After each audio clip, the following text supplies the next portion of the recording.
It's Football Friday in Oklahoma, and you've struck pay dirt. Scordo Pay Dirt brings you all of the action from 8 feature games across the state. Producer Ethan Sunken takes you right where the action is.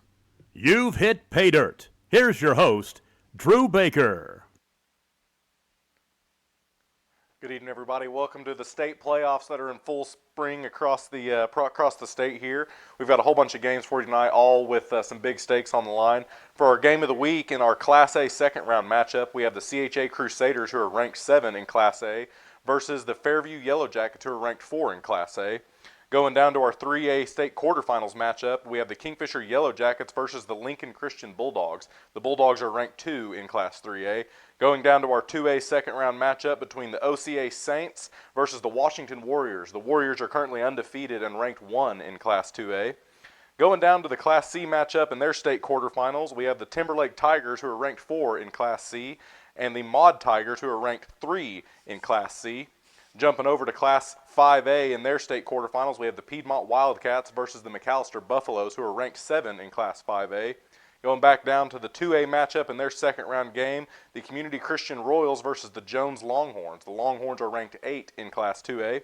Going over to Class B in their second round game, we have the Waurika Eagles versus the OBA Trojans. The Trojans are ranked 1 in Class B.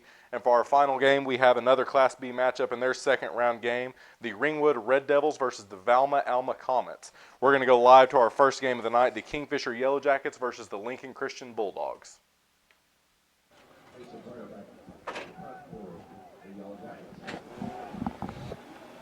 Not much wind going on here, so. Good snap, high kick. No signals made. It's going to take bounce. A Kingfisher bounce, go past the 40, inside the 40 to about the 37, 38-yard line. The Coach Myers yesterday sent me the District 3A1 coaches, had their meeting, and did all district picks. Among the more notable, Harrison Evans was the co-defensive player of the year in District 3A1. Jack Sternberger, the quarterback of the year in the district. We're going to start with 3-man front, 4 linebackers. Rolls to his right, is going to go immediately downfield. And it's complete. Yep, Haynes did not turn around. He was in position, but Seth Cruz had his eye on the ball. Haynes did not. And the catch is made for a big play.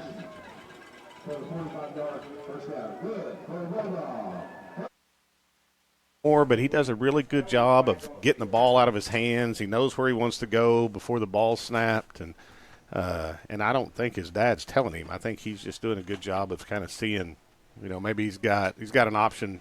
I'm either working the right side or the left side, but whatever side he picks, he does a really good job of getting the ball out of his hands quickly. Well, no, you talked about that this week leading up, kind of in preparation when you watch some film. I know, obviously, you have a lot of familiarity with CHA, but you mentioned that about Jax, about just the kind of decision-making. I believe he's completing over 70% of his passes on the year. That's phenomenal. 72%, which is crazy. CHA needs to get a stop here, and they're not going to. Touchdown by Perez right up the middle. Yeah, not a good start for the Crusaders on the road. And with 9:53 to go in the first quarter, the Jackets take the opening kickoff. About 65 yards for a touchdown. He made a good break on the ball. But a good, strong catch. Bring 3rd and short. Might be first and goal to give him a first down. He did not switch it over. First down. So it's going to be first and goal from the 6. Thompson. Wrestled down right there. That's Borelli and De La Torre. Second goal. Excuse me, I said Thompson. It's Washington. John Washington, the team's leading receiver. Second and goal. Diamond formation. Wide out all the way to the cone. Washington. Handed off the middle. Not much resistance on that snap. An easy 1-yard touchdown run by Washington. We're going to going to switch over to the second round matchup in Class B. The Ringwood Red Devils, coached by Eric Bradley, who are 5-5 this season, beating Turpin last week 46-24, versus the Valma Alma Comets, coached by Randy Norton, with a record this year of 8-4, beating Canton last week 50-0. Depending on the play there. It's going to bring up 3rd and 15 for the Comets.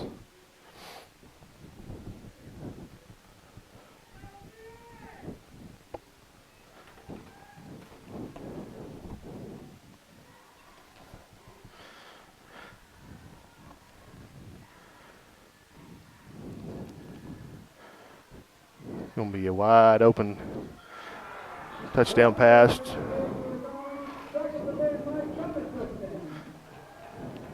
Touchdown Comets. Going to make the score 6-0 in favor of Valma Alma.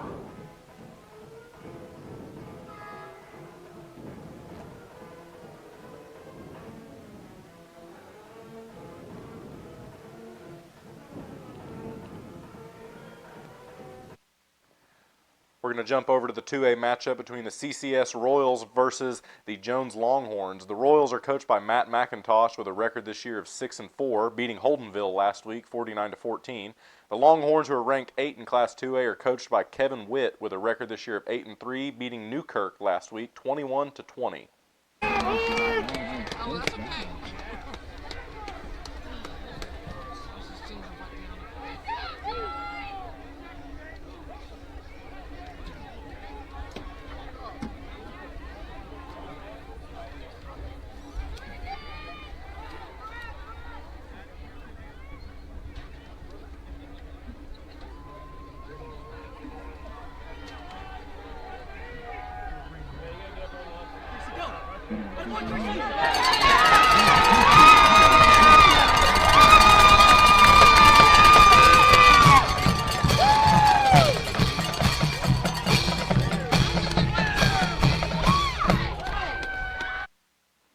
Jumping on over to the 5A state quarterfinals matchup between the Piedmont Wildcats, coached by Jeff Hall with a record this year of 7-4, beating Midwest City last week 60-41, versus the ranked 7 McAllister Buffaloes, coached by Forrest Mazie with a record this year of 9-2, beating Collinsville last week 27-15. Dirt, I mean, granted, from up here it looks like it hit the turf, but then again, I'm also high above First National Field here in McAllister, so who knows? What do I know? I tell you what, they had some that zip had some on it. steam on it, though. I will say that from Lesnow, he had some. He called for the two-seamer. Yeah, Watkins can't feel his hands right now. Here we go. Yeah. And it is a fake handoff. Lesnow is the keeper on the right side, and he's got a lane to the 20-10, and he is pushed out of bounds right there at the 10-yard line. Another big chunk play from McAllister. Everything working here. Piedmont is in trouble early on this football game. Yeah, Lesnow, I want to commend him on that play. He was able to have that read option, and he immediately saw that there was 2 Piedmont players coming around the edge, and he sold the handoff to McCarty on that play, but was able to keep it and get upfield. And that's something with this read option. I mean, I've been watching them. They've been doing a lot of read options on this team. So on defense, be careful of over pursuing. Lines up in kind of a flex bone themselves, and then they get into a stack formation. Jet sweep going right to left, looking for the corner, testing the corner. That's going to be close to the first down marker, but gain of 9 on the play. And inside, outside, all around, right now, Piedmont defense looking to solve this equation here. Yeah, and this is going to be something that they're going to have to definitely, really step in on the trenches to get some kind of just penetration into the backfield, but also containing this running back quarterback duo right here. Kind of interesting formation here. Yeah, quick snap here, getting set up, and it is looking for something. Lesnow unable to find the center. Looks like he went to the tackle position to fall forward. Gain of about 2 on the play, short of the end zone, but does get a 1st and 10. Ball right there at the 1-yard line. Yeah, and that was a interesting play. They're kind of reaching into the bag of tricks on this one to kind of get some score. So settling the center and then getting low on that. And here we go. Lesnow on the keeper. He gets hit right at the line of scrimmage. Going to depend on the spot. Ball comes loose, but after he gets down, Side judge here is calling it down at the 1, no gain on the play, as they're looking to just Larry Zonka that one in. Yeah, they were just basically going big on big, and hopefully our guys are bigger than you. But one thing they have done is been able to impose their will on this trench battle, and that's something where this defensive line for Piedmont needs to kind of settle down and play their own game. I think they're just playing on their heels a lot right now, and McAllister is coming out and just basically just having their way. So here we go, and then shift here in a little bit of a stacked formation, and it is Les now keeping it, lowers his shoulder, and there is the signal, touchdown McAllister, and just like that, McAllister is 2 scores up pending this extra point, and you got to think Piedmont is on the sideline saying, okay, guys, this is going exactly the wrong way that we thought this was going, and some. We're going to jump on over to the OCS Saints versus the Washington Warriors. The Saints are coached by Brooks Stevenson with a record this year of 8-2, beating Luther last week 24-12. The Warriors are ranked number 1 in Class 2A. They are coached by Brad Beller with a record this year of 10-0, beating Atoka last week 54-7. The running room for the running back from the Saints as they lose a couple yards on the play. Bring up 2nd down and 13. Yeah, Milner and Keller Howard right there just absolutely destroying that play in the backfield.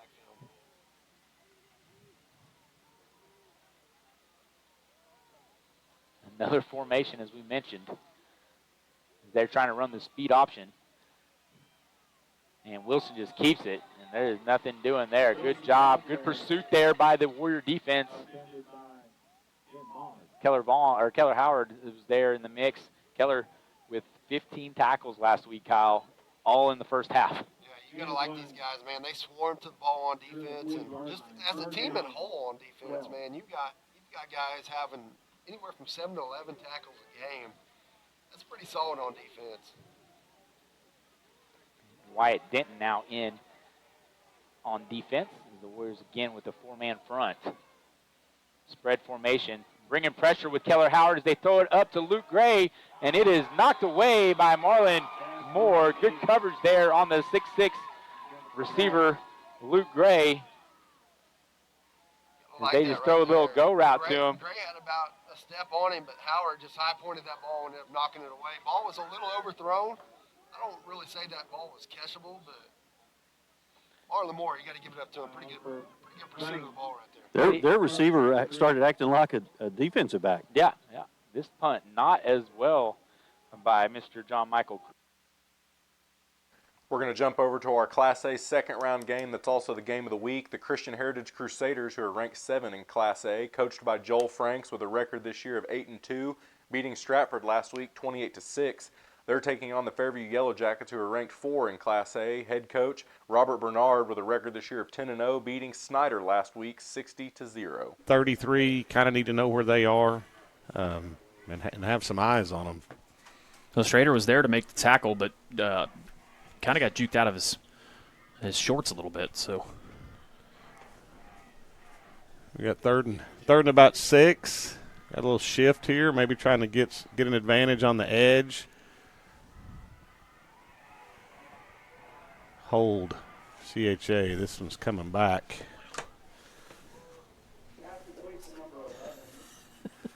We got a real live Yellow Jacket up here with us right now.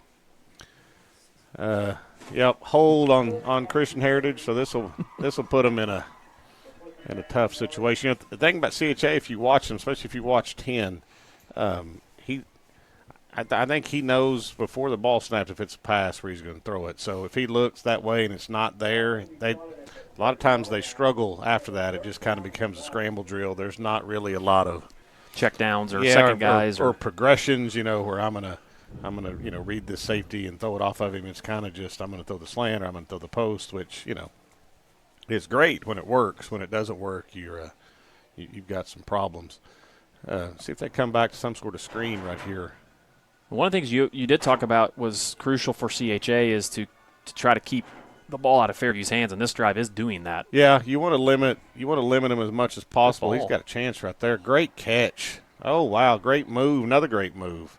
First down, CHA on 3rd and 20. That ball kind of hung up there for a little bit, and 8 goes up like you talked about him earlier on. The Giants kid made an incredible catch, and then he made a good juke move to get the first down. So this is CHA again capitalizing on a what looked like to be an impossible scenario. Yeah, 1st and goal. This is big for CHA to answer. After Fairview just kind of went down like it was going to be a really easy night. And it still might be offensively for them, but Fairview needs to dig in right here. CHA's got a field goal kicker too, so it'll be interesting to see how they kind of handle this 1st and goal. That press man down here with number 8. Got him. Ooh, dropped it. Yeah. They just run him kind of on a shallow there? Yeah, a little play action pass, and they leaked the tight end out on a little arrow route. I'm not sure even if he would have caught it. It looked like Fairview had him covered pretty well, but they've got their best wideout to the field right here with just him and number 13, the Ramey kid. So it'll be Ramey, yeah. They're going to go to him. Oh, good great route. A little money route. Yeah. He was touchdown. in Yeah, yep. He was in before he fumbled. What a great route by the touchdown Christian Heritage. Giants What an kid. answer. Yeah, Christian great answer Heritage. by Christian Heritage. Yeah, they're gonna have to get some help over there to Giants, or he's gonna have a big night. Little swinging gate, see if Fairview will match it. Normally, in these situations, if you'll match it, they'll go ahead and slide back in just like this. It's kind of I don't really understand. And if you're going to do it, flip it out there every now and then. We're going to jump on over to the 2nd round matchup between the OCS Saints versus the Washington Warriors. Falling for that. Big loss on the play. Make it 2nd down and goal from about the 11 or 12.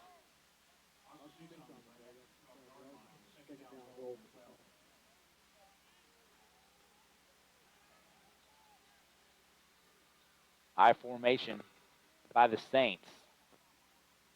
The handoff goes to the fullback up the middle, and there is no room to run.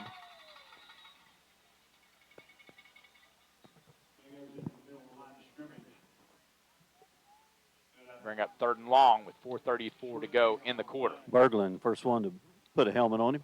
Yeah, it's good to see Easton out there, number 52.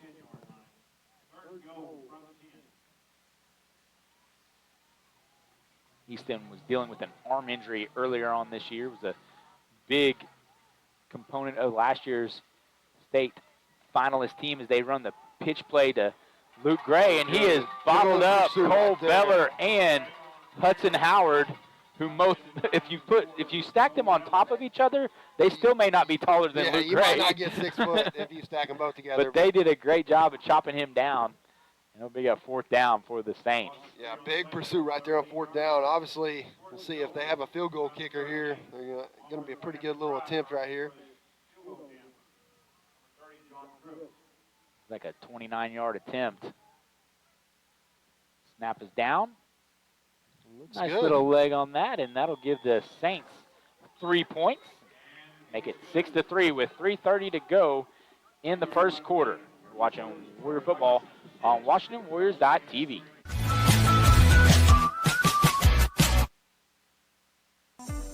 Hey, Warrior fan. We're going to switch over to the 3A quarterfinals matchup between the Kingfisher Yellow Jackets and the Lincoln Christian Bulldogs. The Yellow Jackets are coached by Jeff Myers with a record this year of 7-3, beating Lone Grove last week 28-27. The Bulldogs are coached by Jerry Rickey with a record this year of 11-1, beating Bristow last week 68-19.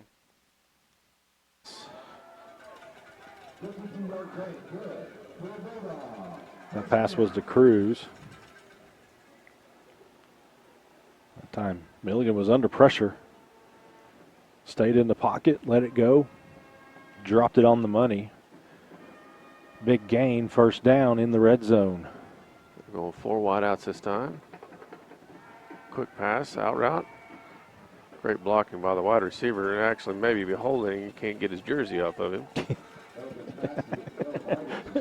Sure sign. Right, I thought that was a good block until I saw his jersey come off.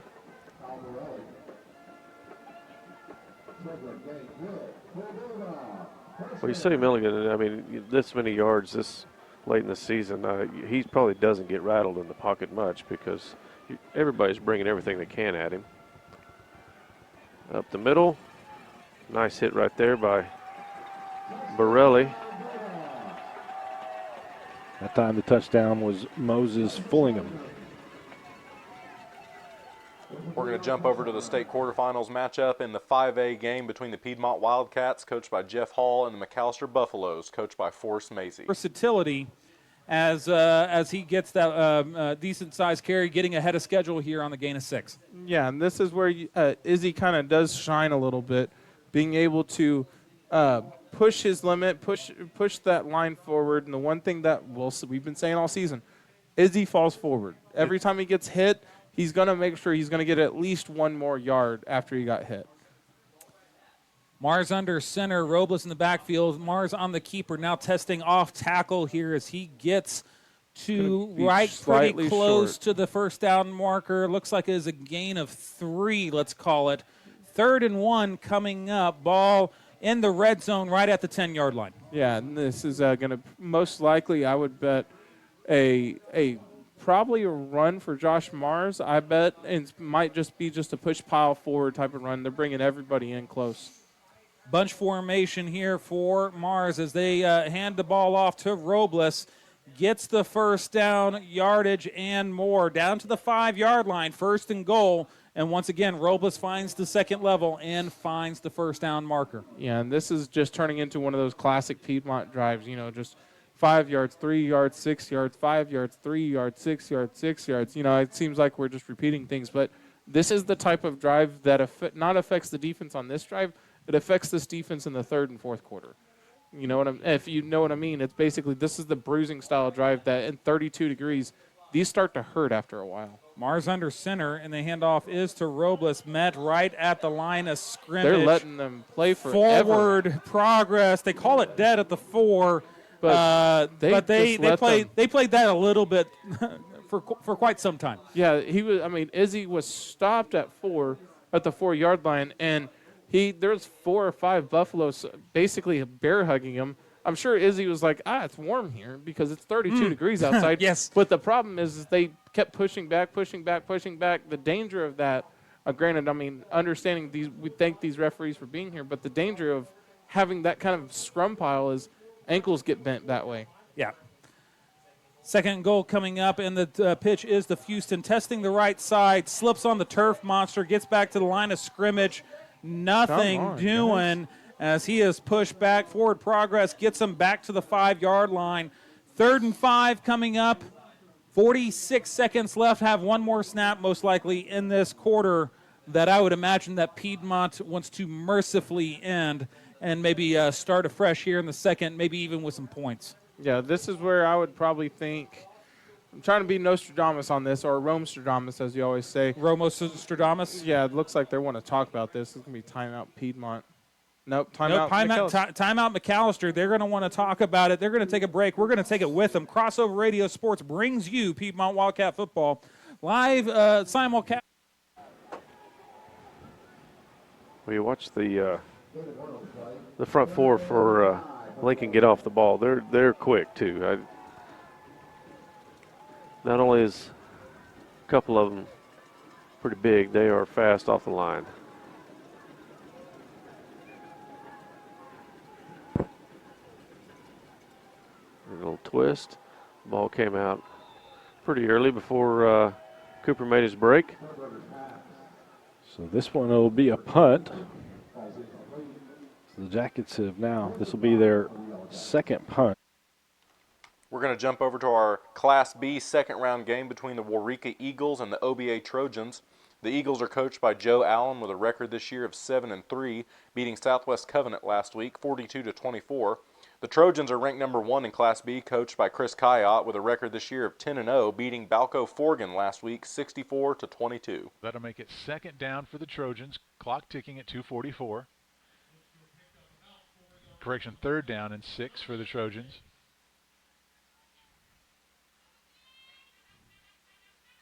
Nunez wide to the far side, Judd Cheatham in the slot. Ian Easton in the backfield with quarterback Bodie Boydston. Boydston back to pass. In coverage, he's going to find tight end Jake Colby, bobbled and dropped.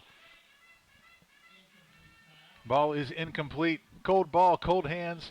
Colby could not haul that one in. It was a little bit high, but he went up and got his hands on it, juggled it for a moment, and then lost the handle. So that'll bring up 4th down and 6 for the Trojans. Definitely 4-down territory for OBA. Both receivers on the far side of the field ran the defensive backfield deep, and then Jake Colby drug across the formation into that short area about 10 yards downfield.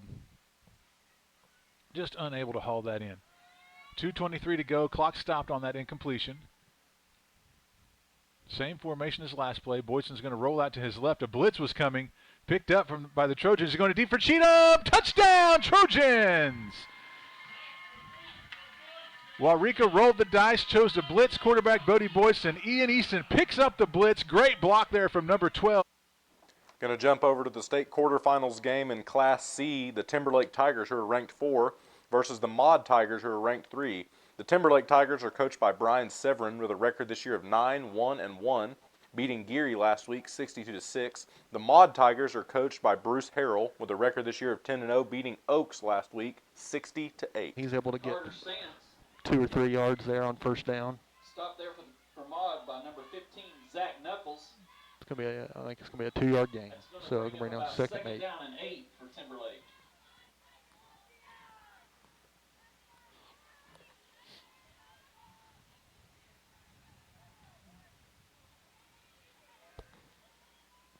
Looks like we're gonna have I formation again.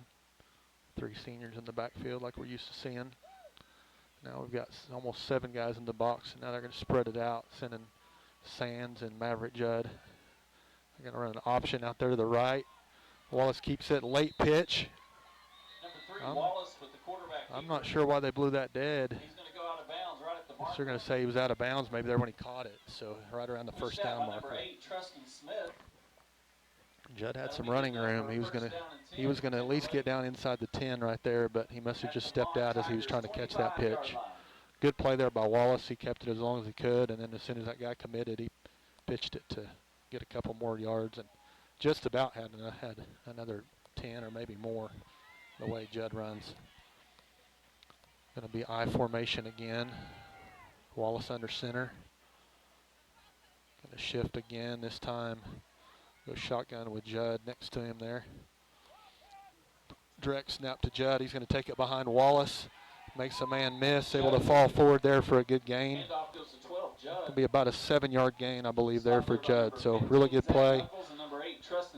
Not very many teams can basically shift roles from their quarterback going to almost a fullback situation, but Wallace is honestly one of our best blockers, even though he plays a quarterback position. He did a really good job leading up there for Judd. So looks like going to be about a 6-yard gain, so that'll bring up 2nd down and 4, just inside the 20-yard line for Timberlake. I formation again behind Wallace. Going to shift again. Judd to each side. Sands next to Wallace. He takes a shotgun snap, looking to pass. Now he's going to take it himself, run around the right side. Big hit there. Wallace kind of laid the boom there on the opposing quarterback there, number 3. I think he's down at the 1-yard line, but Wallace definitely got the better end of that deal. So it's going to be 1st down and goal for Timberlake, 1 or 2 yard lines. That's one of those plays where, love for him to get in, but as physical as this game is, laying a hit to one of their key players, and it was clean. It wasn't anything dirty. We'll take that every time. I formation, fumbled the snap. They went under center there, and Wallace was able to get back on it, but I'm not sure what happened there on the snap, but he never had it. It went straight to the ground. It's going to lose a yard there for Timberlake, so it'll be 2nd down and goal from the 2. 2nd goal from the 2.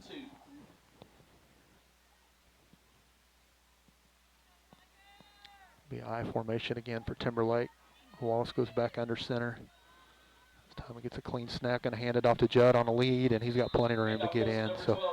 And a late hit again. Judd was 8 yards deep in the end zone, and number 11 comes and hits him after he's clearly in. Whistles is blown. That's Braxton McDaniel, another senior. It's going to pick up a 15-yard penalty, so we'll see what Timberlake decides to do here. They can elect to take that on the 2-point conversion. We're going to switch over to the quarterfinals game in 5A. The Piedmont Wildcats, who are 7-4 this year, versus the ranked 7 McAllister Buffaloes, who are 9-2. That's something that for Piedmont you can't give up that battle at the front, the trenches there. You're going to have to push back, not let them slide as easily. And then the linebackers have to make sure they follow the gaps and stay in line. 10:50 left in the first quarter and counting. Cannon Wood went a little bit early. He tried to get to the quarterback a little bit. Yeah, offsides there as they were emptying out the backfield to go to like a wildcat on that. Lesnow giving him yet another look for this Piedmont defense. Yeah, I mean, they're not scared of opening up the playbook. McAllister is at this point. They're basically just having their way. Okay, so here we go. Wildcat coming out as Lesnow clears out here. McCarty in the backfield. It is a keeper testing the left side, has a block, breaks a tackle, crosses into the 20. First and 5, turns into 1st and 10, but McCarty is down on the ground as he is brought down on what is effectively concrete on this frozen turf. Yeah, and that was Cannon Wood on the tackle on that one. But he had arms wrapped around his waist and kind of was trying to run out of it, but he looks like he might have landed back of his head, back of his neck somewhere, but he's not in a happy place at the moment. We're going to take a break as they tend to the injured player. Crossover Radio Sports brings you Piedmont Wildcat football. We'll be right back after this. One would think so they could take possession if it is, in fact, a holding penalty.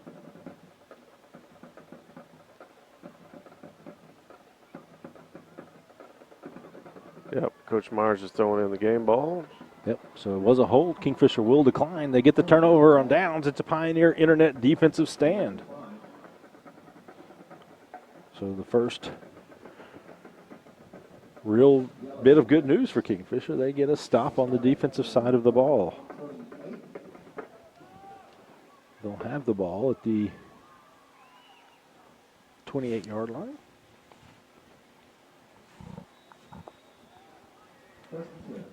Jackets' 5th possession. They've punted twice and been intercepted twice. Barton. Just trying to find some running room. Gets to the outside. May have gained 6, 7 yards. Gets out there, and there's 4 black jerseys waiting on him or running him down. It's good pursuit, but a good first down carry. Kingfisher is ahead of the chains for the first time tonight.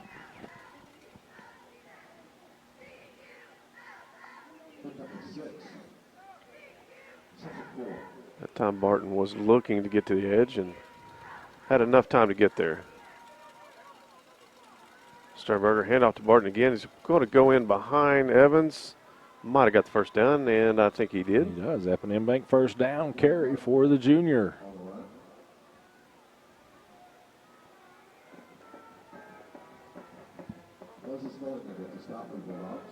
Got to move the chains.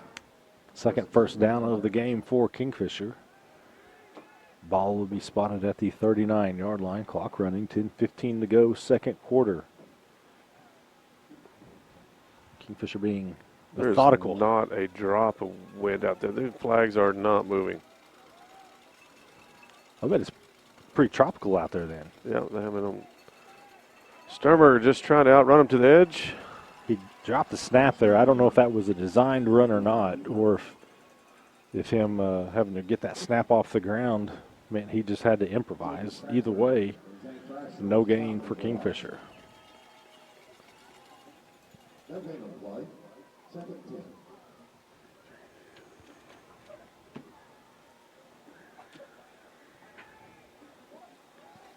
Second down and 10. Reagan over the middle. Ooh. Oh, wow. Sternberger hit hard. That's one he's going to feel that one. That was I felt that one up here. He was looking at Reagan right over the middle and didn't have enough time for that.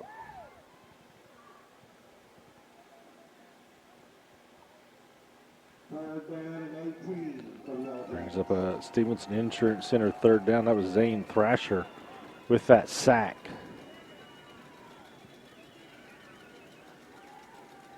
for him. All right, Sternberger is going deep. He went deep. His receivers considerably short. more shallow.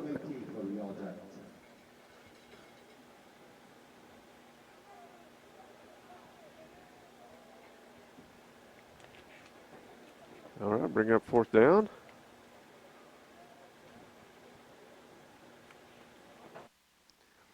We're going to go to the Community Christian Royals versus the Jones Longhorns. The Longhorns are ranked 8 in Class 2A, coached by Kevin Witt. The Royals are coached by Matt McIntosh.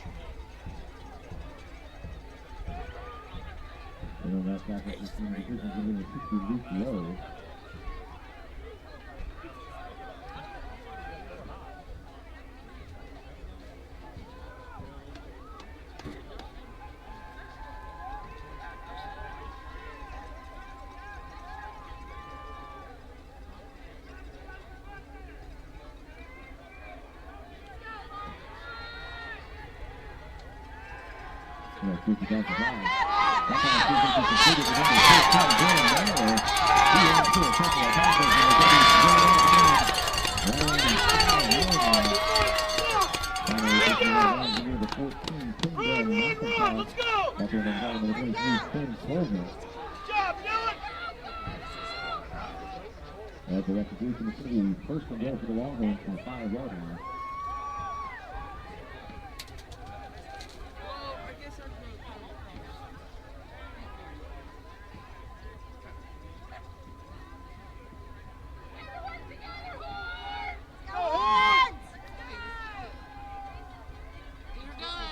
And then off at the middle of number 14, Dylan Meyer. He's going to be tripped up just short of the goal line. He's going to be taken down and goal.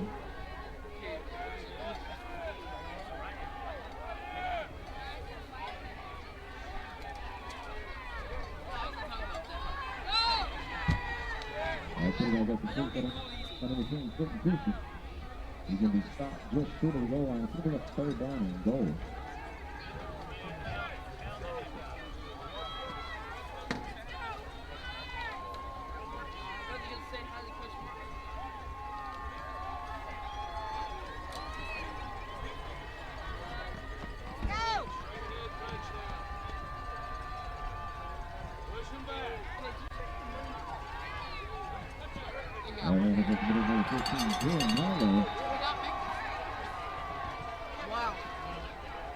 He stops short of the goal line. It's going to bring up 4th down and goal for the Longhorns.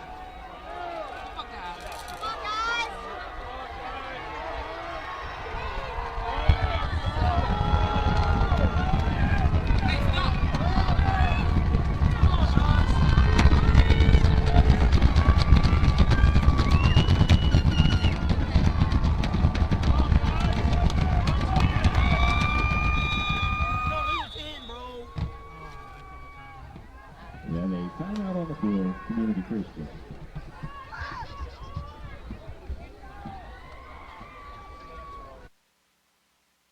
We're going to switch over to our 2nd round game of the week in the Class A matchup between the CHA Crusaders, who are ranked 7 in Class A, coached by Joel Franks with a record this year of 8-2. They're taking on the Fairview Yellow Jackets, who are ranked 4 in Class A, coached by Robert Bernard with a record this year of 10-0. They are. And get the nose guard moving, and you can get that backside tackle to climb up to that backside linebacker, then there's going to be a lane to cut back, which they're doing a really good job. They're getting a ton of movement on the nose guard. And looks like CHA is going to bring a little heat right here. Be a fumble almost. Yeah, good job by Christian Heritage, kind of changing it up. Brought a little inside pressure with their linebacker, number 4, Kai Davis. Who's really good. The Davis kid that plays linebacker for them is good. 14's just a sophomore, Caleb Gideon. Big kid. Big kid, really good. They both do a really good job inside. 33, Bryce Graham's another one, big kid. Plays tight end for him as well. He's in trouble right here. He needs to get rid of this. He's got him for a touchdown. Nice ball. Wow, unbelievable. There's gonna be a late hit, too. Yeah. What Yeah. a play by Bernard. Great play by Bernard. Great throw. Did everything that you teach a quarterback not to do, and it worked out. You know. I mean, Don't throw it late over the middle. And 2 times Bernard looked like he was in a bad situation and We're going to jump to our second round Class B matchup between the Waurika Eagles, coached by Josh Allen. They are 7-3 this year, taking on the number 1 ranked OBA Trojans, coached by Chris Kayott, with a record this year of 10-0. Instead of, it was 2nd and 3, and now it's 3rd and about 7. So the Waurika defense up to the task on that one. 2 Waurika defenders out here in Judd Cheatham's path. He tried to make one of them miss, but could not get away from both of them. Waurika ready for number 10 on that one as Boydston brings the Trojan offense up to the line. Snap to Boydston, no running backs. Here comes the blitz. Immediately throws it out to Nunez. Nunez cuts inside, gets up to the 50, and is met immediately. Number 21 from Waurika wraps up Nunez. Trent Ariano wraps Nunez up and just kind of holds him still, and there's that number 7 again. Sorry. He has came on. Yeah, he used that experience, and he's done a good job for the Jackets. Started every game since. This time we're just going to straight hand off to the almost like a 22-24 power. Washington with the run. So 3rd down and goal now.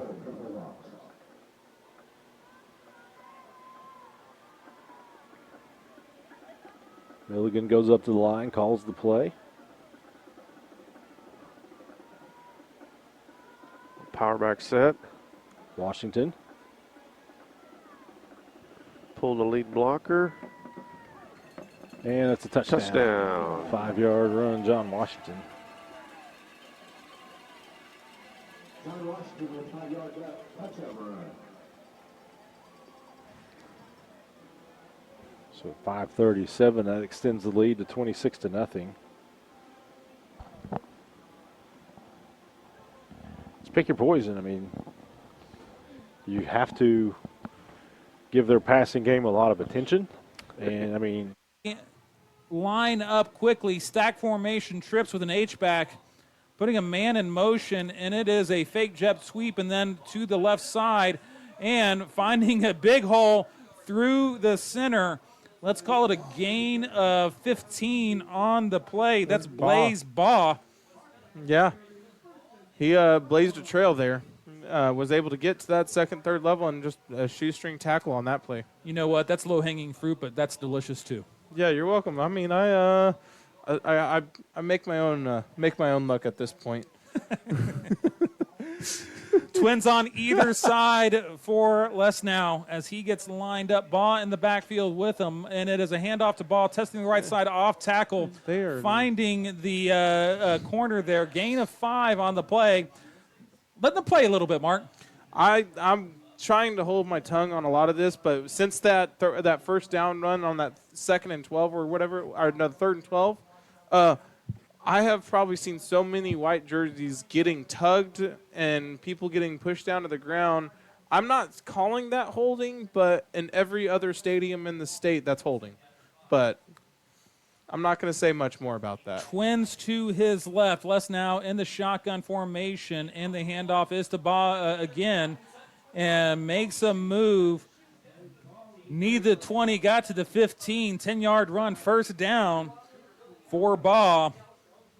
As once again, this Piedmont defense having to withstand a little bit of punishment here and have now their backs against the wall. Yeah, and I think this Piedmont team just can't wait to get to halftime, just to catch their breath at this point. This defense has not been able to get really any big stops so far this half. Les now in the shotgun formation. Handoff is to Blaze here. He has been absolutely blazing this particular trail all. I mean, listen, it's there. I mean, it really is. I mean, he's just making his own luck at this point, I think. And I mean, he's not a leprechaun, but we'll take it of the blazing a trail. Twins 2-yard gain is what Yep. I'm trying to say here. No, I followed. Words are hard. Yeah, there's no math in this either. Now, Twins to his left in kind of a pistol formation, and it is a quick out. Oh, that's a completed. great holding call right there in front of the side judge. Sneaks through. Gain of, let's call it 7 on the play. Carter Lance on the beneficiary of some extracurriculars here. Colton Lucian had a buffalo hand, I think, go up into his nostril on that one on a block. But illegal hands to the face and holding.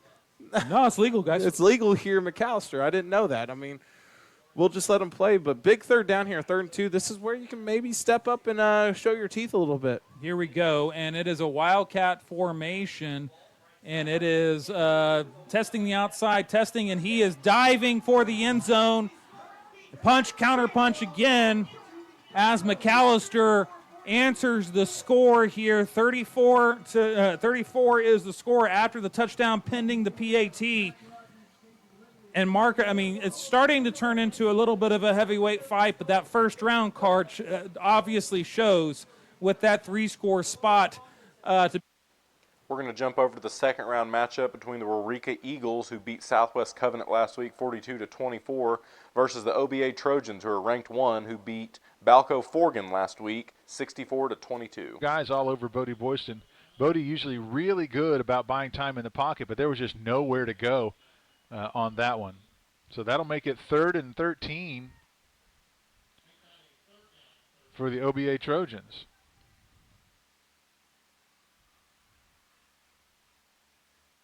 Corbin Burrell in there on the offense for Ian Easton. Play clock winding down below 8. They're going to have to hurry to get this thing going as they sprint out and get in position. Here comes the blitz from the safety. Picked up there. Nice job.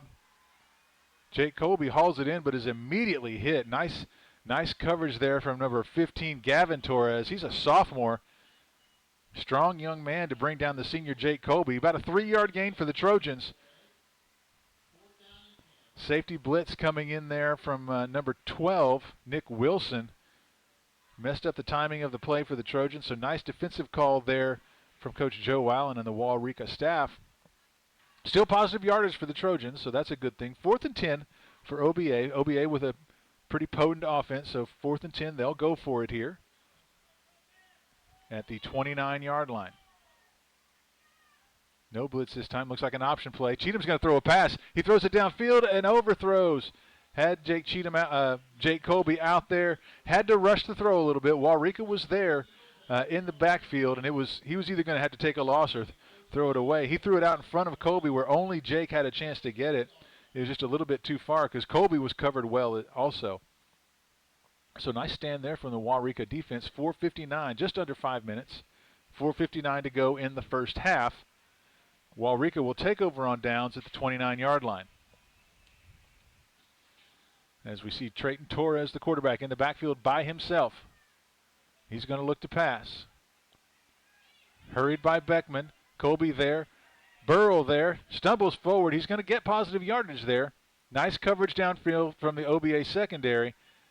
Not giving Torres time to find an open receiver, but he's going to scramble forward for about 1.5 yards, not quite 2 yards, making it 2nd and 9. Nick Beckman got into the backfield.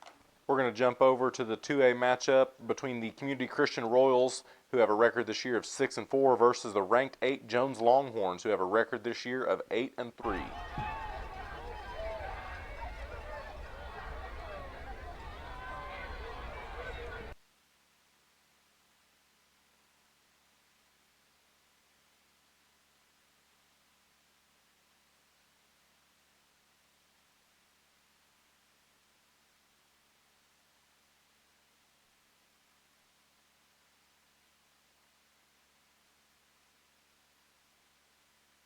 Season, and you know a guy. If you can't be out there early, there's no need in going you're out, Sean. Easy. I didn't realize my wife was in here.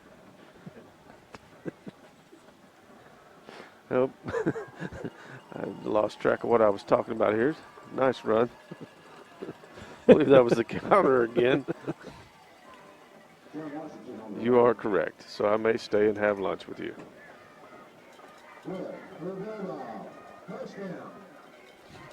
Because I know darn good and well you're going to go have an onion burger. You know, some of us can go to the hospitality room. Oh, my bad.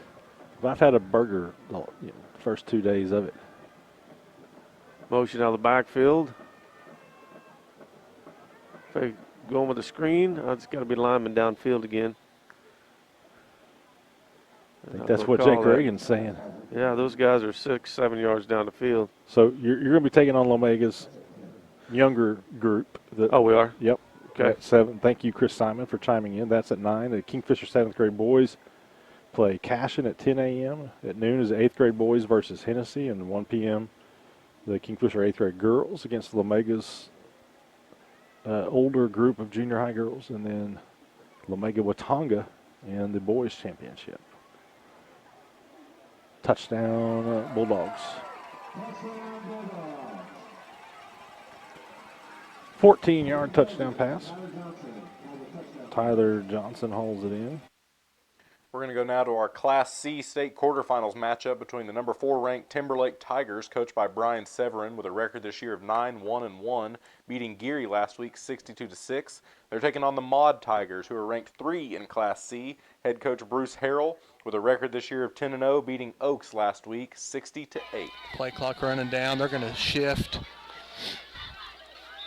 And timeout there. I think we're going to get a delay of game penalty there if we didn't take that timeout. Timberlake will take smart timeout there by the coaching staff. So, shit.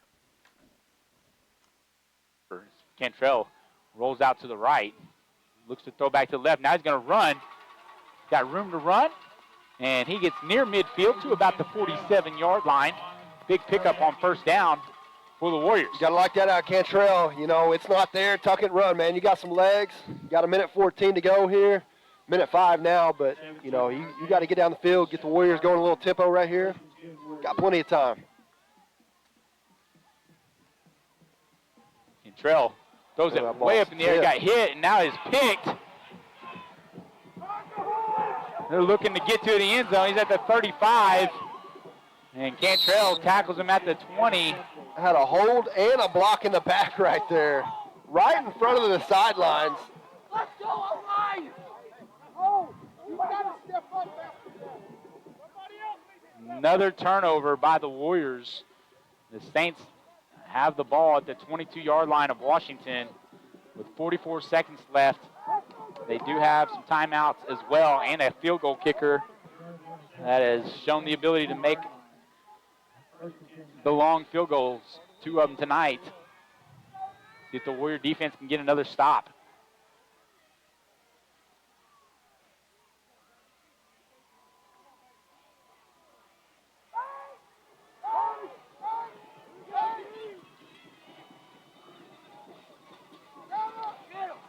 Pitch to Orme, cuts back.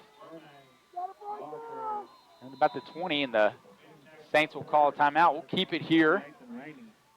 Kyle Warriors have been just shooting themselves in the foot. 4 turnovers this first half. Yeah, me and Stuart were talking about that while you were upstairs, but yeah, I mean, they have not been able to move the ball on this Warrior defense all night. So, I mean, their points came from 4 turnovers.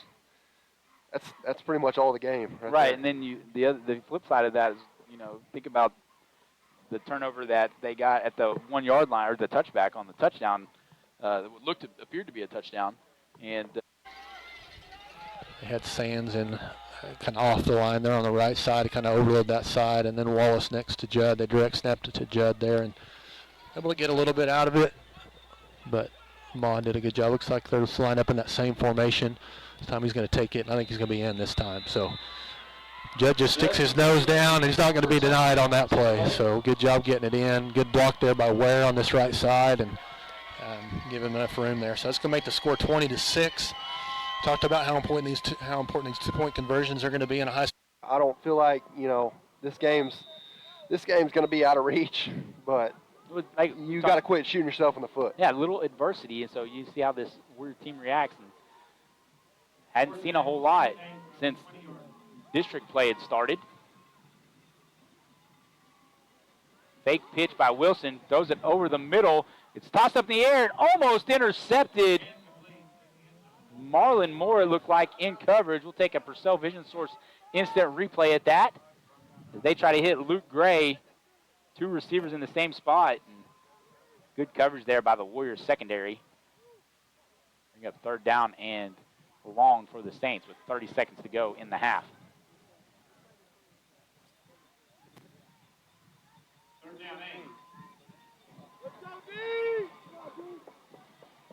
Imagine Coach K may try to dial up just a little bit of pressure right here.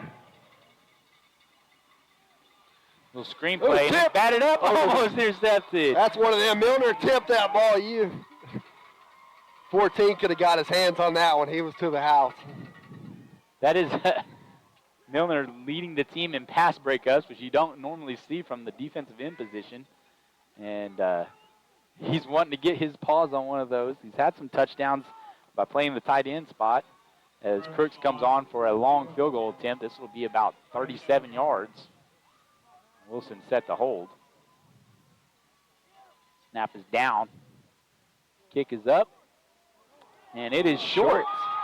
So a big stop there by the Warrior defense. There's 25 seconds left to go. Warriors do have 2 timeouts left.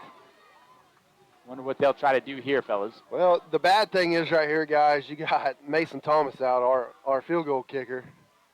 So if you're going to do something here, you're probably going to have to put the ball in the end zone. And 25 seconds is, even though you got 2 timeouts, the odds really are in your favor right here. So we'll see what Coach Beller and Coach Autry has in the playbook for 25 seconds with 2 timeouts, but I'm not sure if there's a whole lot to do right here. Jordan Vanier hustling in offensive line spot.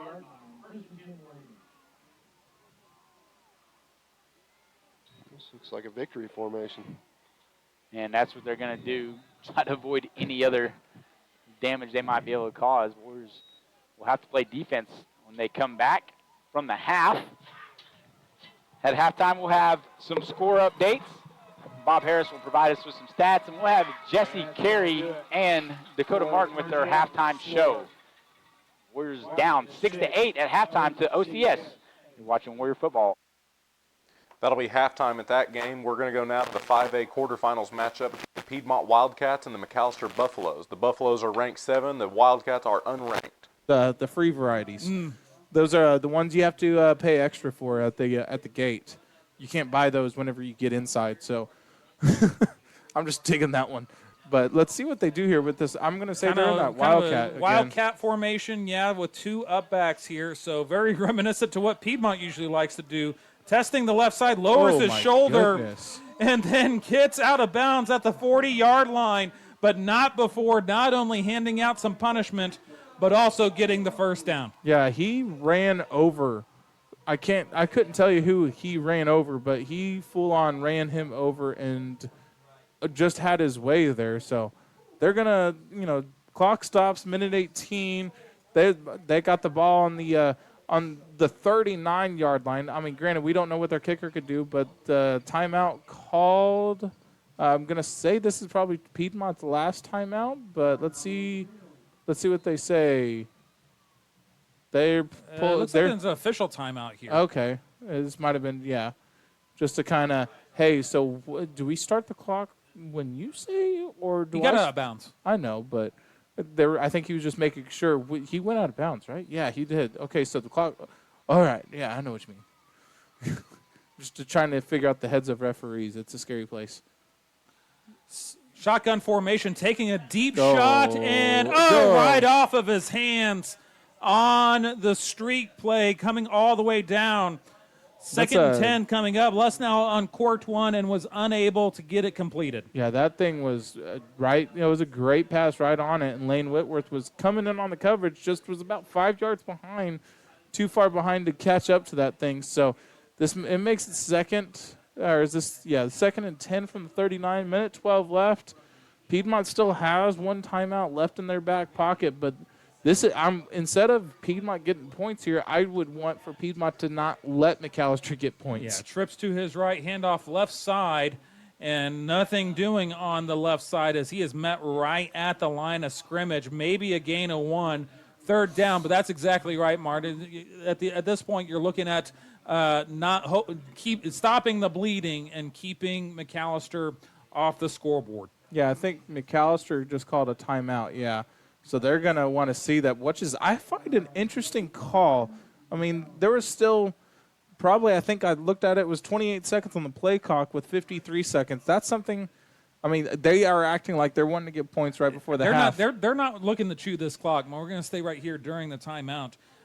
They're not looking to chew this clock, Mark. They are looking to put points on the board, and because they know that if they get the ball stopped here, Piedmont stops here, they get the ball back to start the half, and then halfway through the third quarter, if it's a one-score gain, all of a sudden, Uncle Mo might be filling out some change of address cards. Yeah, and I mean, we'll gladly let Uncle Mo come over and see what the guest room's like over in Piedmont. I mean, it's probably warmer. 100%. Yeah, we got fresh towels. Probably some soap too, I would think. Yeah, for sure. The water's warm. I mean, that's worth renting itself. Hypoallergenic shampoo. What do you think? I mean, it smells like lavender, sandalwood. Lavender and berries or something. Or something. I don't know. We're back from timeout. Twins up top for Les now. Single close to us with an H-back and a running back in the backfield, rolling to his right, then looking left. Uncorks one on the left side, looking, and it is no completion on the left side. 4th down coming up, and so you give Piedmont another timeout, and you got to think they're bringing out the punt team here. Piedmont defense does the job, keeps them on the scoreboard, off the scoreboard, pardon me. And so here we go. Is the momentum starting to maybe get an overnight bag here, Mark? And here I would be worried of, this is swinging gate formation here on the punt. And so interesting formation. Les now, and it is a timeout Piedmont to make sure they did not get caught unprepared. Interesting formation and an interesting strategy for McAllister to maybe keep Piedmont's special teams on their toes. You know what I think that was? That was just a complete and utter job by McAllister to make Piedmont waste that final timeout. I think that 100%. was we're going to throw something at you because we've been opening up the playbook back to 1960s to get something out, and we're going to make it look like something you've never seen before so far this season. And you're going to freak out. You're going to use a timeout to tell your kids, hey, that's what this play is. Just watch it. And now they're just going to probably punt it normally. It's an interesting play. I mean, because it's a swinging gate. It's designed to see if you can catch more people going over to that far side of the field. And so here we go. But no one back for Piedmont. This is more of a wildcat formation. There we go. And so now backing to that swinging gate formation here. Les now is the punter. And so here we go, and looking to pass here on 4th down. He went down. And he is wide open. And before we could believe it, thinking that Piedmont's defense did their job, special teams gets caught napping on the swinging gate formation. Lesnow completes it and then pushes this back up to a 3-score game. Yeah, Brogan Hardy was on that coverage, but whenever he got that cut, he just slipped on that turf monster that was there at the 25-yard line and wasn't able to recover, and then he just made it bounce. Get the read on him first. Ridge is a good player, but definitely doesn't have the speed. We're able to recover, I think, with him running out to the perimeter. He is going to line up to the left of Wasana again. Got Street, goes in motion from left to right. He's going to peel back behind, and they're going to run a little option look here. Good run there by the quarterback. With the quarterback keeper. He's going to be short of the first down by a few yards, but he is able to get about 8 yards on that run. Stop there by number 28, Blake Choate. Kind of interesting motion. They had, that time we kind of bit on the pitch again there, and he was able to get up the middle of the field there, and it's going to bring up 4th down, and I'm going to call that a long 3. Big play here for Timberlake with 3:45 left in the second quarter. Looks like maybe they're going to let this thing run down and use their final timeout. I had a mistake earlier. I said it was their last timeout. They'd actually, one of those was an injury. They're going to take their final timeout here with 3:26 left in the second quarter. So they're out. So we'll take a timeout with them. We're going to switch over to our second round game of the week in Class A, the CHA Crusaders, who are ranked 7, versus the Fairview Yellow Jackets, who are ranked 4. We also have some halftime score updates for you. In the 2A second round matchup between the CCS Royals and the Jones Longhorns, that score is 20-20 at half. The Waurika Eagles and the OBA Trojans, that score is 30-0 with OBA in the lead. And the 2A matchup between the OCS Saints and the Washington Warriors, that score is 8-6 with the Saints leading at half. Stayed in that man too, like you were talking about, and those two safeties get really deep. Yeah, they're just going to live in it, the rest of the game now. Looks like they may. I mean, they're bringing. I mean, it's a 4-man rush. That might be a hold. Yeah, he got tackled. I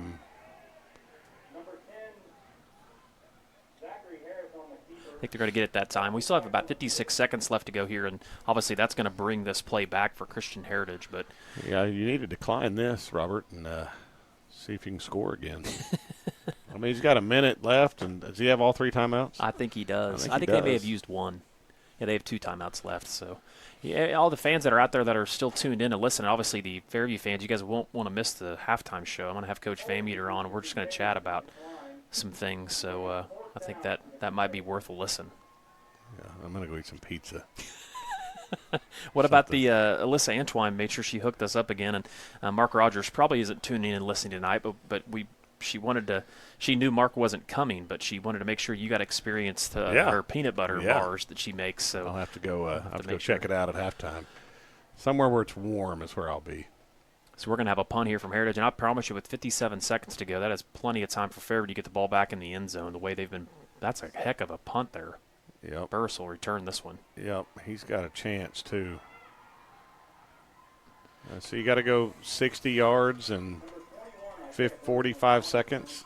That they were kicking field goals at this end before the game, and he was pretty consistently good from about 27 yards. So really, you obviously like the score. I'd kind of be interested to see if they could just get it down to about the 15 or 20 and kick a field goal. Yeah, let Bernard kick a field goal. So you've got some options with 2 timeouts. We'll see what kind of defense they get from Christian Heritage. If they get the 8 in the box, press down man, they're going to be able to take some shots.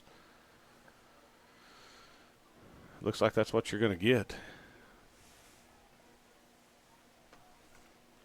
And they're going to take some shots. Nice ball. Great throw on an out route and dropped it. Just looked it in a little too long there by Martins. Yeah, he had him. That would have been big. So you got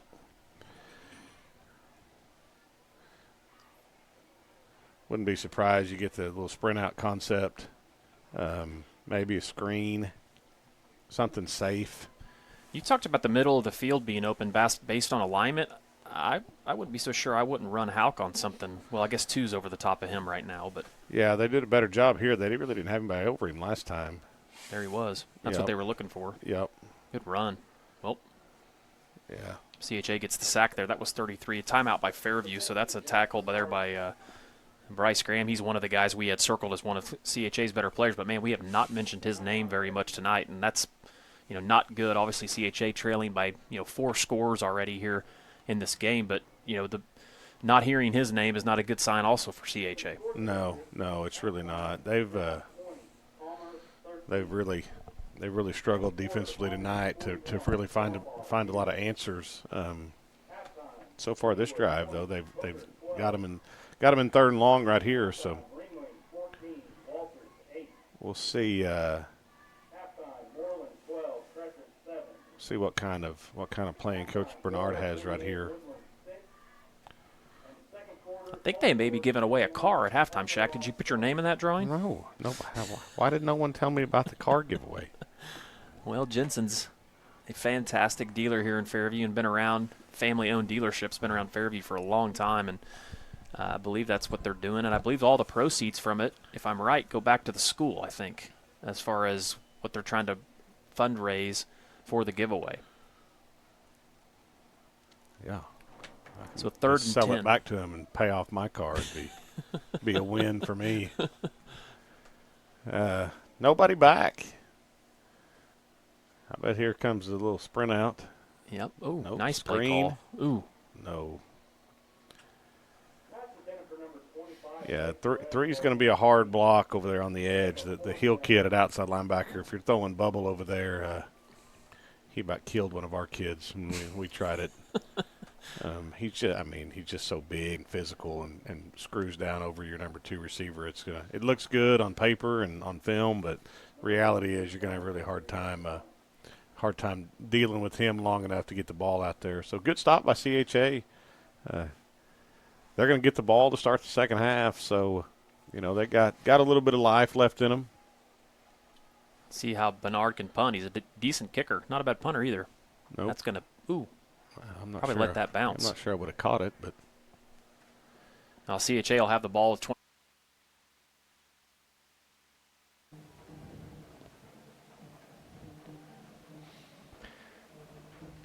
Personal foul here, I believe, is what they're getting ready to. Personal foul against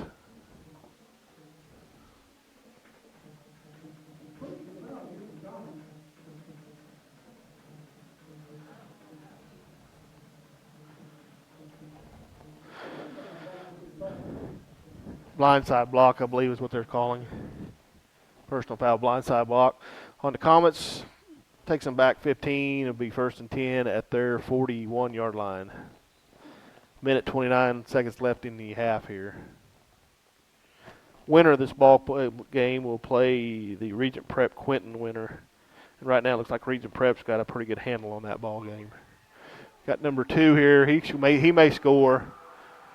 If he scores here and if they get the 2-point conversion, the ball game may be over at halftime. Minute 17 left in the game. Again, Velma just scores to make the score 50-6. So if they get the 2-point conversion and we don't fail to score within the half here, the ball game will be over.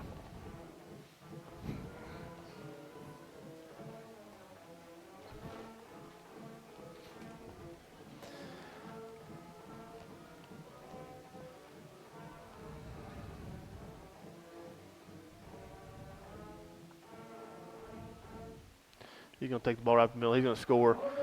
So it comes down to Ringwood having to punch the ball in when they get the ball here after the kickoff. Makes the score Velma Elma 52, Ringwood 6.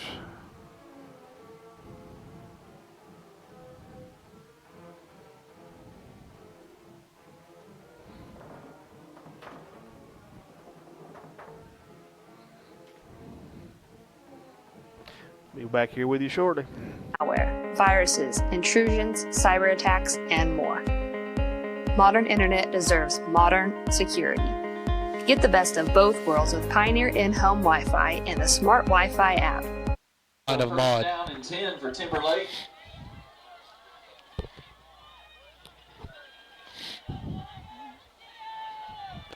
Understand that might need to give a shout out to Mr. Charlie Berg. I believe he might be watching on Squirtle now. Hopefully he gets to watch a Timberlake win here. I formation here behind Wallace. They're letting that clock around, which is smart. Going to hand off on a lead now over the right side. Another big gain there by Timberlake. One thing I've noticed is those defensive backs, number 3 and number 7, they're going for the strip a lot. So that time Judd does a really good job of wrapping that thing up with 2 hands once there's contact and able to hold on, which as much time as these Timberlake guys spend in the weight room, that's going to be tough as long as Timberlake will do their job and hold on to that thing with 2 hands. Going to be 2nd down and 3 after another 7-yard gain by Judd. Clock's going to tick under 2 minutes before we snap this 2nd down play off here. Another I formation.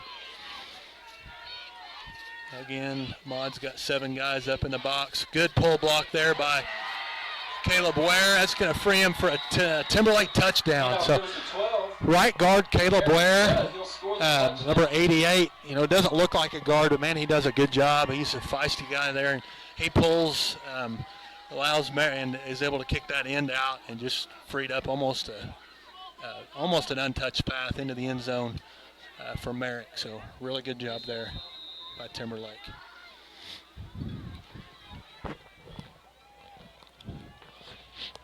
Gonna go swinging gate formation again for Timberlake. Looks like Maud's gonna cover it same way. They're gonna run a little option. They do pitch it back, and now Jed's gonna take it back to the inside, and he's in. He's in.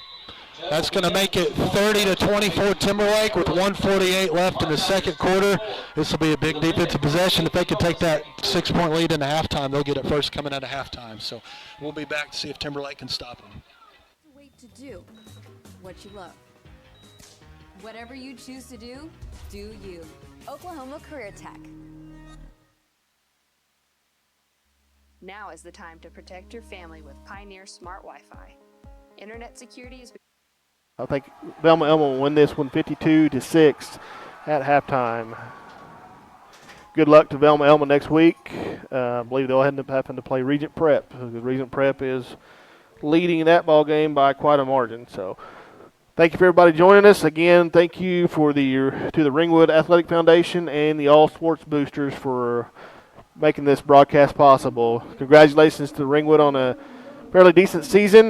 New coach, getting his feet wet in this deal, and made some improvements over the last 3 or 4 ball games, but just wasn't meant to be tonight. Appreciate it. Good night.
Okay, we've got some halftime score updates as well as who the teams could possibly be playing next week.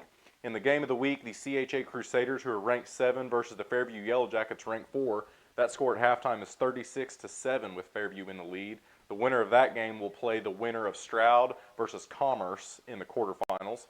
In 3A, we have the Kingfisher Yellow Jackets versus the Lincoln Christian Bulldogs, ranked 2 by the Bulldogs. That score is 34-0 with Lincoln Christian leading at the half. They will play the winner of Metro Christian and Cassia Hall in the semifinals. Stroud and Commerce is 20-13 Stroud. Stroud and Commerce in another score update is 20-13 Stroud. In our 2A matchup between the OCS Saints and the Washington Warriors, ranked 1, the OCS Saints are up 8-6 at halftime. The winner of that game will play the winner of Beggs and Idabel in the quarterfinals. And then Metro Christian's up 35-6. Metro Christian is up 35-6 on Cassia Hall currently. In our Class C quarterfinals matchup between the ranked 4 Timberlake Tigers and ranked 3 Maud Tigers, we don't have a halftime score update yet on that, but the winner of that game will play the winner of Tipton versus Maysville. Going over to 5A, the Piedmont Wildcats versus the ranked 7 McAllister Buffaloes in that quarterfinals game. That score is 42-21 at half. The winner of that game will play the winner of Coweta versus Bishop McGuinness. Bishop McGuinness is currently up 14-0 at half. In our 2A matchup in the second round, we have the CCS Royals versus the Jones Longhorns, who are ranked 8. That is tied at halftime, 20-20. They will play the winner of the tied game right now between Vian and Kiefer in the quarterfinals. That score on Vian Kiefer is 6-6. In our Class B second round matchup between the Waurika Eagles and the OVA Trojans, who are ranked 1, that score is 30-0 at half. They will play the winner of Dewar and Pioneer in the quarterfinals. Currently that game, Dewar is up 32-16. In the Ringwood Red Devils versus the Valma Alma Comets, that game will end at halftime with the final being 52-6 with Ringwood winning. They will play the winner of Regent Prep and Quinton in the quarterfinals. Currently that score is Regent Prep 41, to Quinton 14. And we're going to go now to our Class C matchup between Timberlake Tigers and the Maud Tigers.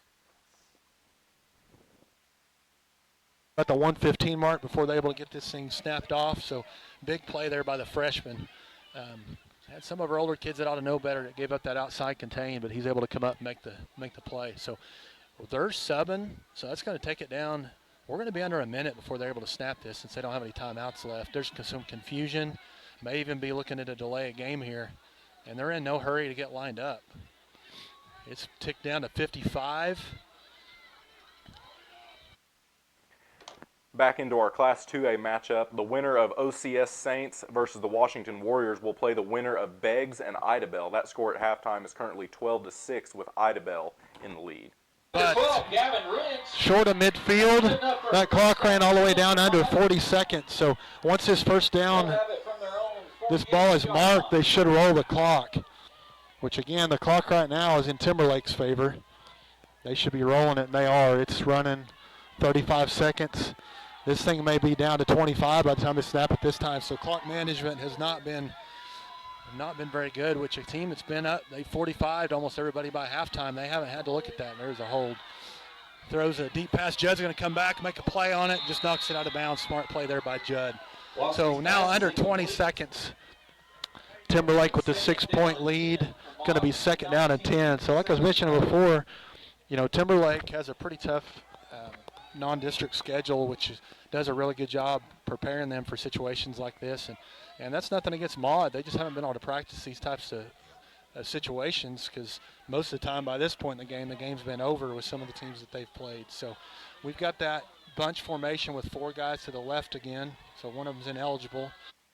A couple more score updates in our Game of the Week Class A matchup. The winner of Christian Heritage versus Fairview, they will play the winner of Stroud and Commerce. Like we said, that score update at halftime is 20-13 with Stroud in the lead.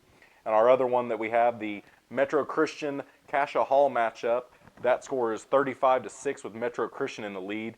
The winner of Kingfisher and Lincoln will play the winner of Metro Christian and Cascia in the semifinals. 5 years. Sands was a little banged up on the play. I'm not sure what happened there, but that's going to back him up. It's going to bring up second, and I think about, that's going to second down and about 20 now. Maud fans are not very happy, but, it's if you know that rule, there's really not anything you can say to argue that call. With 6 seconds left, really all Timberlake's got to do here is just get a tackle inbounds, and it would end the half and send Timberlake into halftime with a 6-point lead. Going to pass it out here in the flat. You got a blocker out in front. Tackle inbounds, that should end it.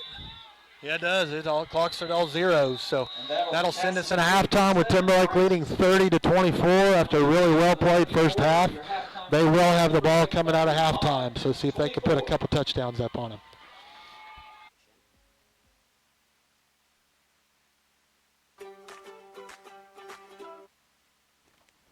That Timberlake Maud score at half is 30-24 with Timberlake in the lead. They will play the winner of Tipton and Maysville. That will be Tipton, and the final score of that game is 66-8. So the winner of Timberlake and Maud will play, Timberlake and Maud will play Tipton in the semifinals next week. We're going to go now to the OCS Saints versus the Washington Warriors. It's 3rd and 8 here on the first drive of the second half. Trying to pick up a first down. This Warrior defense has set the tone early. Nathan Rainey and Caleb Bruce, the interior of this defensive line on their 4-man front. Milner and Spalding looking to pin their ears back and get a sack on Wilson as he takes the snap. Looking to throw. Here comes Spalding. They throw it deep in the air on the corner route. What a catch and pass there to number 14, Henry Rothwell. That is a tough catch. We take another look at that. Rothwell coming up with that big play earlier in the game, and Wilson just threads the needle right into double coverage right there on the out route and comes up with a big 3rd and 8 pickup for OCS. That was huge. That was about the only place you could spot the ball. Wilson threw the perfect pass. Spalding had Wilson in his crosshairs and was not able to get to him in time as the Saints had the ball at the Warrior 46-yard line.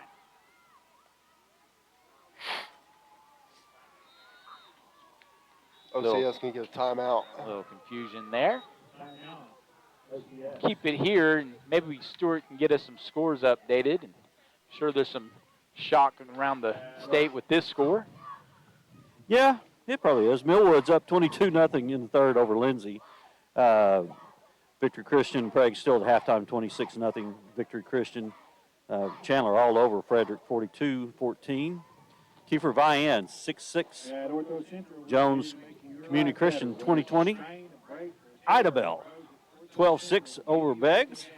And Sequoia, 21. Eufaula, 7.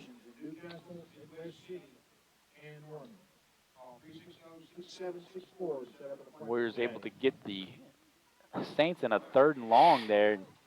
Again, that's just a tough pass. You called it perfect ball, right in, threaded the needle into double coverage, and you couldn't have thrown that ball any other spot without either getting deflected or picked.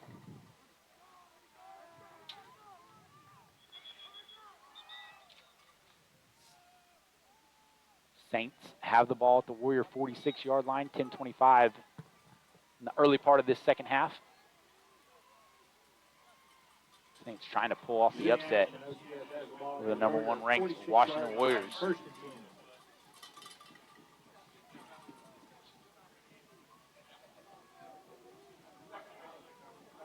Tight formation by the Saints. Misdirection, handoff goes to Luke Gray, and it is stretched out by the Warrior defense, and now they're reversing the field, and there comes Hudson Howard with the tackle of the 6'6" receiver, and he's a little slow to get up, boys. Got to do the get here. Just a little dance on that one. Not sure Coach Miller would agree with that, but got a flag on the play too. Probably going to be in the spot of holding. It's a block below the waist. Nice form tackle there by Hudson Howard. And Luke Gray might be rethinking that decision. That's probably going to be declined. Rethinking that decision to come out for the football after that hit by Hudson Howard. He is limping to the sideline. Hopefully he's okay. He probably just got a deep thigh bruise because Hudson Howard threw that shoulder right into the legs of the little 20-degree stinger. Yeah. Big loss on the play is now 2nd down and 20. I guess they took the penalty, huh? No, they declined it. 2nd 20. Yeah, that's right. Yeah, they declined it. Last play was a 1st down. And now we have, what is the officials doing? Oh, they got an injury, yeah. Hopefully he's okay. He's being carried now by the... I think it was the guy that had the block below the waist. He got a knee in the head. Oh, okay. Pitch goes to Orme, and he's being chased from behind by Hudson Howard. Another hard hit by the defense. Take a Purcell Vision resource or Purcell Vision source replay here. Warriors are headhunting on defense, TJ. Yeah, they are really bringing the heat. Playing with some reckless abandon. Yeah, they're trying to create turnovers themselves. 3rd down and 17 with 9 minutes to go in the quarter. Keep everything in front.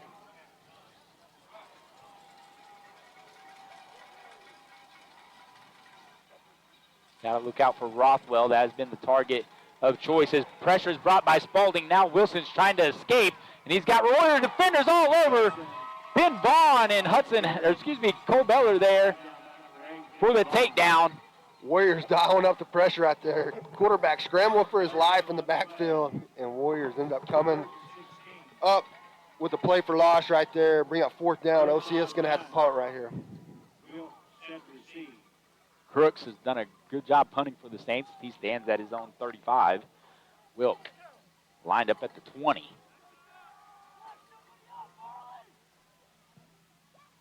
High punt. Fair caught by Wilk, and he bobbles it.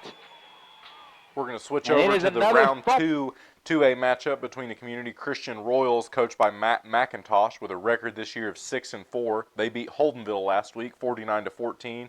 They're taking on the rank 8 Jones Longhorns, coached by Kevin Witt, with a record this year of 8-3, beating Newkirk last week, 21-20. The winner of this game will play the winner of Vian and Kiefer in the 2A quarterfinals.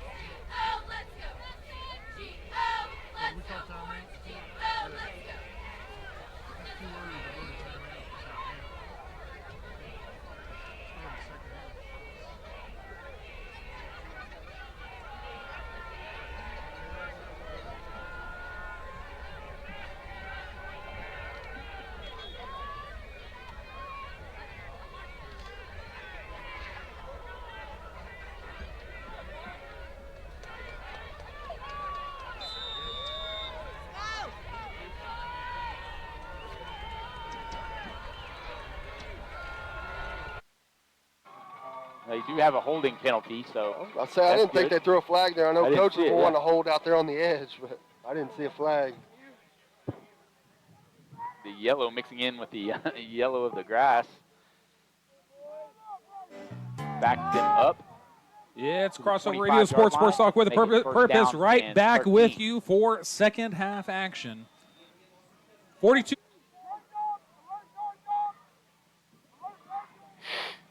I'll tell you what, their coach might as well just run another 5 yards out there and just call the play into the huddle every play.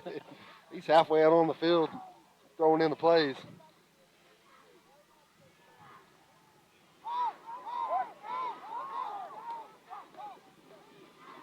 Wilson under center. Fakes the handoff. Looking to throw back. Has a receiver open. And thank goodness he lost his balance. Pass was caught by Brandon McGowan. There was some room to run. They had some misdirection. Warriors defense. Coach is trying to make sure that the defense stays home on those misdirection plays. Tanner Olson there with the tackle. Yeah, Tanner kind of bit just a little bit, was able to kind of regain his ground once he saw it going back the other way. And like you said, luckily the guy kind of lost his footing there. He picked up a couple extra yards. Second down and 8 for the Saints. Shotgun formation this time by Wilson. And he's going to run a quarterback keeper. Trying to stretch it out. Cuts it back, and then it's like number 53, Caleb Bruce there with the tackle. A couple more yards on the play. Make it third and about 5. 6:24 to go in the quarter.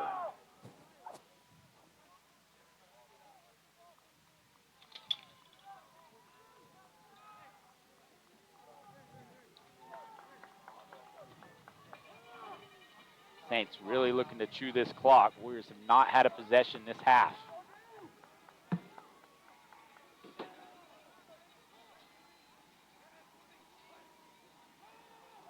Pass attempt by Wilson, and it is dropped. Warriors got fortunate there as number 80, Kyler Brown, unable to hang on to the Wilson pass. Yeah, had him open too, just 10-yard right line. there.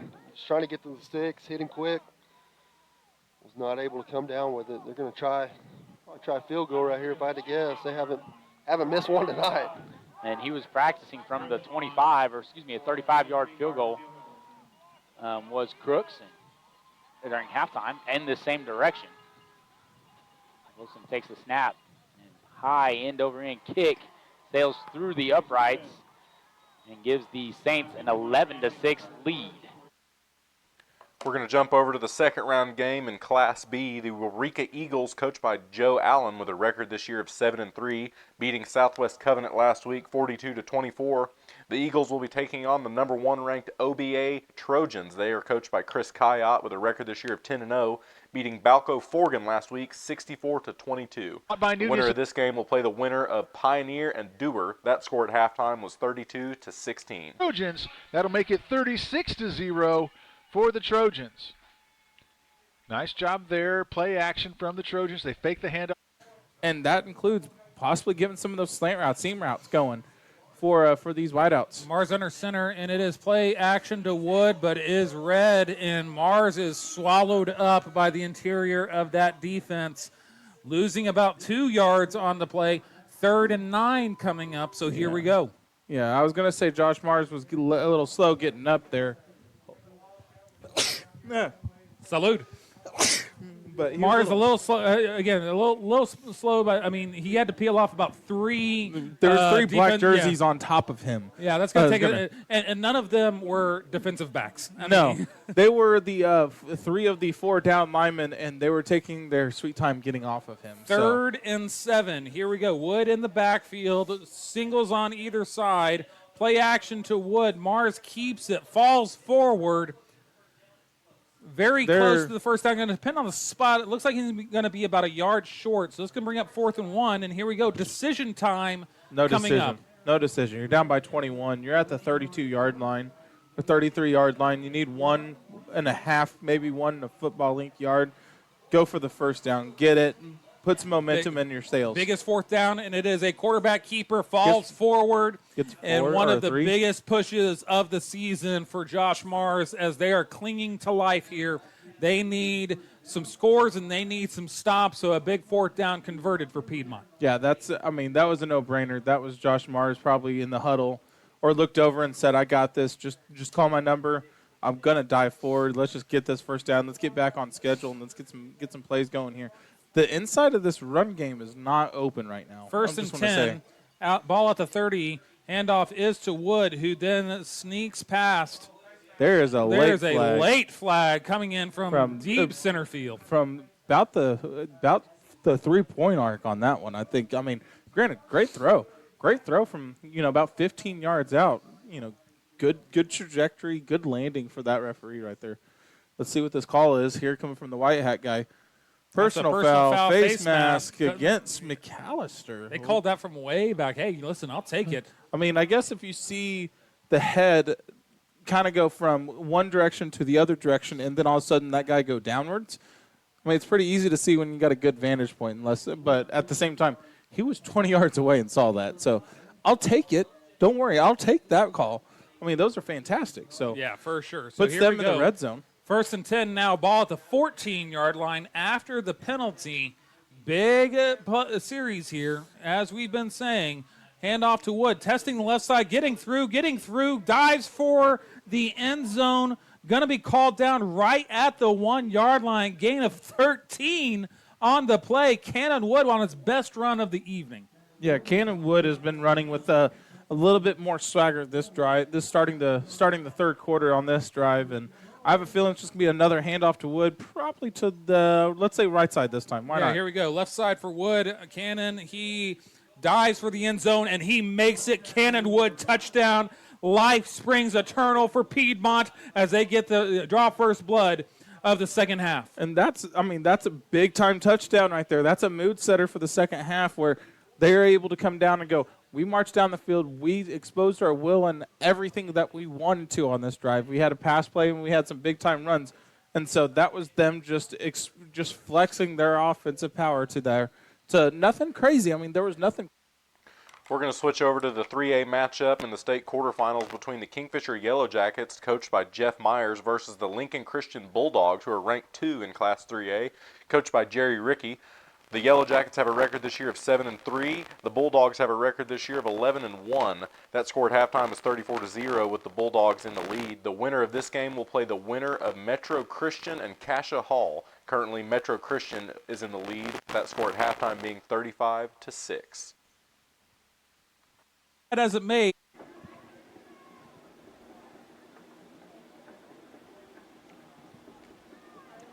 Second down. Bulldogs keep it on the ground. Big number 7-0 chasing down the running back downfield. Job by Wrigley. Had a fantastic game last week, did Kennedy at Lone Grove. Made a couple tackles like that last week downfield.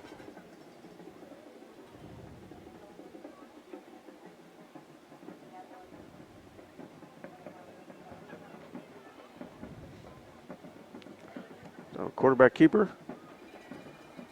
Right at the line to gain and gets in. It's Cooper there trying to get the stop, but Milligan was able to keep his momentum going forward enough to get into the end zone.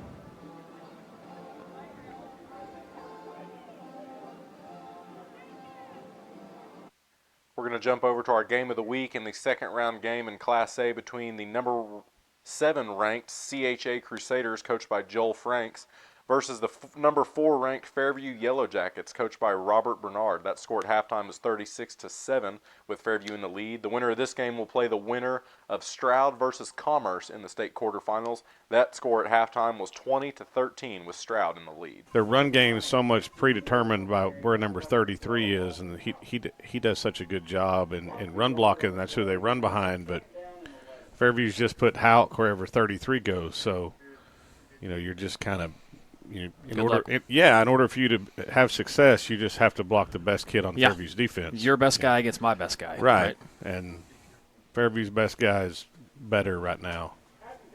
So, Shaq, I know you have had some kids that have went on to play collegiately and have kind of had to battle the whole small school moniker and all those types of things, and have had a lot of very successful athletes that have played at the next level, and some at the Division I level, some at the Division II level, and such. And I'm gonna take your analysis a lot of times over others, and how kids good enough to play at the Division II level. Well, yeah, I don't know why every Division II in the country isn't after him. Didn't you say he made a 34 on his ACT?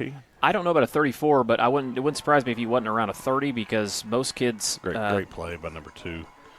A lot of the 4.0 type students here are making scores around that. I'm sure he's got a very good score. I mean, if he's above a 27, it's not going to cost him any money. So why wouldn't you take a chance on him? I mean, to me, that he's the greatest recruit possible at a Division II school where all you're trying to do is not spend money. Then take him. And I can't imagine if you're a D2 coach in Oklahoma, if you just told your admissions office, hey, we've got this kid that we could get in that's a 30 ACT, but we don't want him. That would be a hard conversation to have. No, he could play. He's 6'3", 210. Does he? I'm guessing plays basketball, yes. Runs track, yeah. Does all that stuff. Yeah. So if he just played football in 2 years, he could be 6'4", 240. And now you got something. So why not take a chance on a kid that has a frame like he does and plays as hard as he does and isn't as smart as he is? So, Coach, what's your philosophy here, having such a big league like Fairview does? Do you play the full third quarter, obviously, and still run offense, or are you trying to shorten the game? I mean, what's the theory, or you just do what you do? I think you just do what you do. Okay. I mean, it's the second round of the playoffs. I mean, you're playing a playoff team. You're playing a team that got second in their district. I mean, I think you just play football and just kind of let the second half dictate itself. Well, that might be the first time that we've seen CHA stop that run up the middle. So maybe they did see something at halftime that maybe will help them in the run game. Yeah, they're back to kind of the way they started up front. CHA is, with Stonewall back at nose guard, but looks like they're kind of heating them up a little bit. Out of Cannon's book on this drive, basically saying anything you can do, I can do the same thing, maybe even better. Quick snap coming up here. Mars under center, second and goal. Ball at the 2, and it is a keeper. Mars Touchdown. lowers his shoulder. There is the signal as Josh Mars won't be denied the touchdown. And don't go anywhere just yet, ladies and gentlemen. The football game still right in front of us. Yeah, and this is where, it's kind of a little bit of a decision. Do you try to make it an easy one-score or just a harder one-score game at this point? I think at this point before while you have the momentum, I mean, you score 2 back-to-back touchdowns in the first 6 minutes of this half. I think you go for 2 and you try to make this thing even. Make it, or not even, but make it an even 7 points. Get back on schedule. Coach Hall agrees with you. Robles in the backfield here, and it is a snap, false start on basically everyone here, and that probably is going to change the dynamic here as that second down, that 2-point play turns into a 7-yard play, not a 2. Yeah, that's I would expect everyone except the kicker is about to come on the field here. Yeah, here we go. Because Josh Mars is the holder for this team, so kind of one of those things you have to think about. Maybe think about later in the game. That kind of an idea of letting Josh Mars catch this and fake field goal of some sort. Yeah, that's a little early for that, though. Well, I know, but later on in the game, start thinking about that. Just putting little knowledge nuggets in your head right there. Knowledge nuggets, is that what they are? It's something. It is something. It's a sight to behold. It is. Lining up for the point after 25-yarder. Snap down. Kick is up. Knuckleball. We're going to jump now to our second-round matchup in Class B between the Waurika Eagles and the Oklahoma Bible Academy Trojans, who are ranked 1 in Class B. That score at half was 30-0. The winner of this game will play the winner of Dewar and Pioneer in the state quarterfinals next week.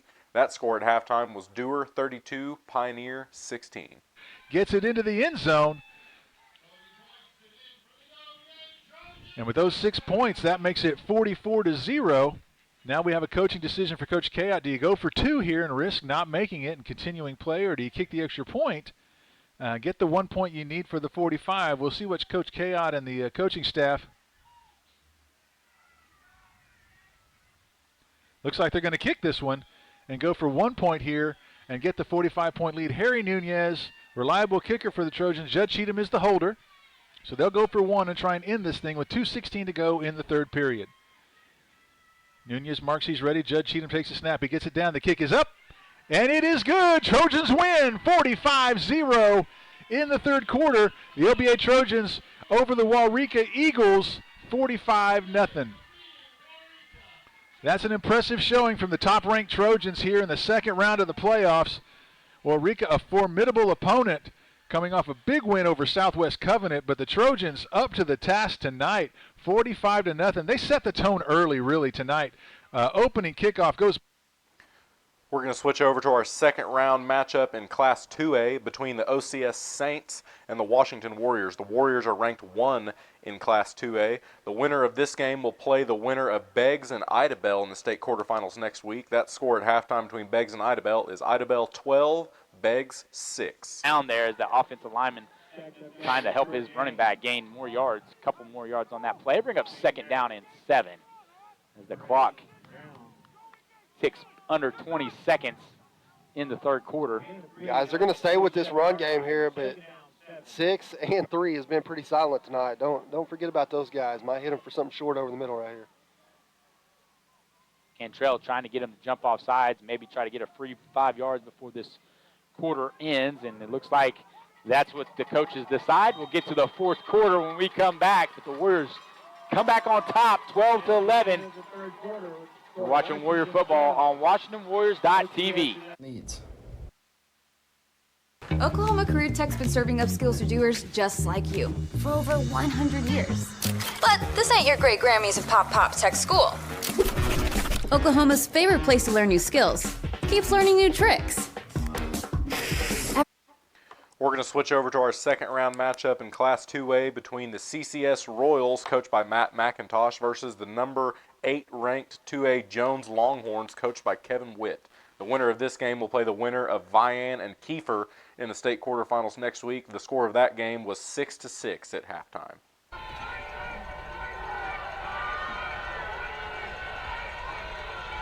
And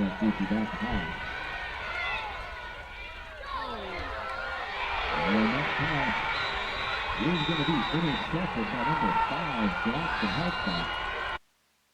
An update on the Vian Kiefer game. Again, that is who Community Christian and the Jones Longhorns winner will play.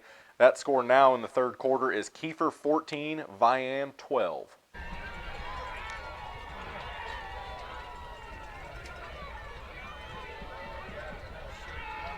Every game we go through, we can just look at who the update scores on their teams.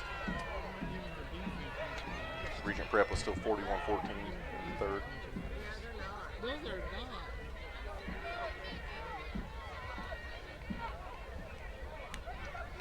Let's go, D! Take it back, D! Take it back!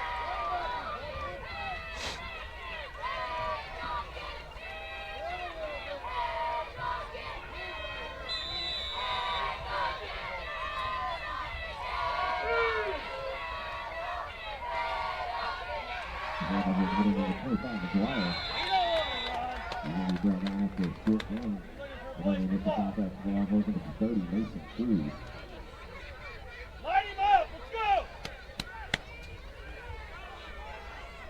We need the ball back. You're gonna have to pick him off!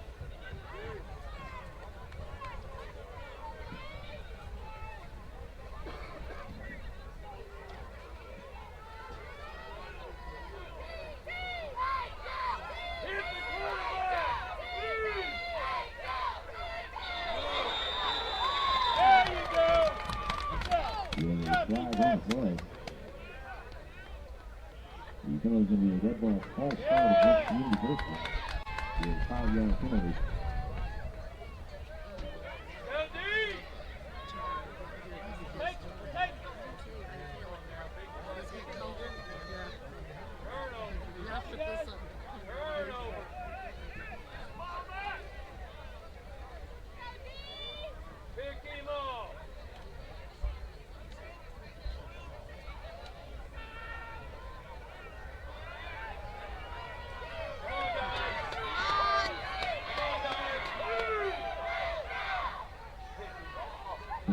passes it over the left side. That's how it's going to be. Completed the number 8 shot to 10. He's short right on the play. He's in 5 on the play.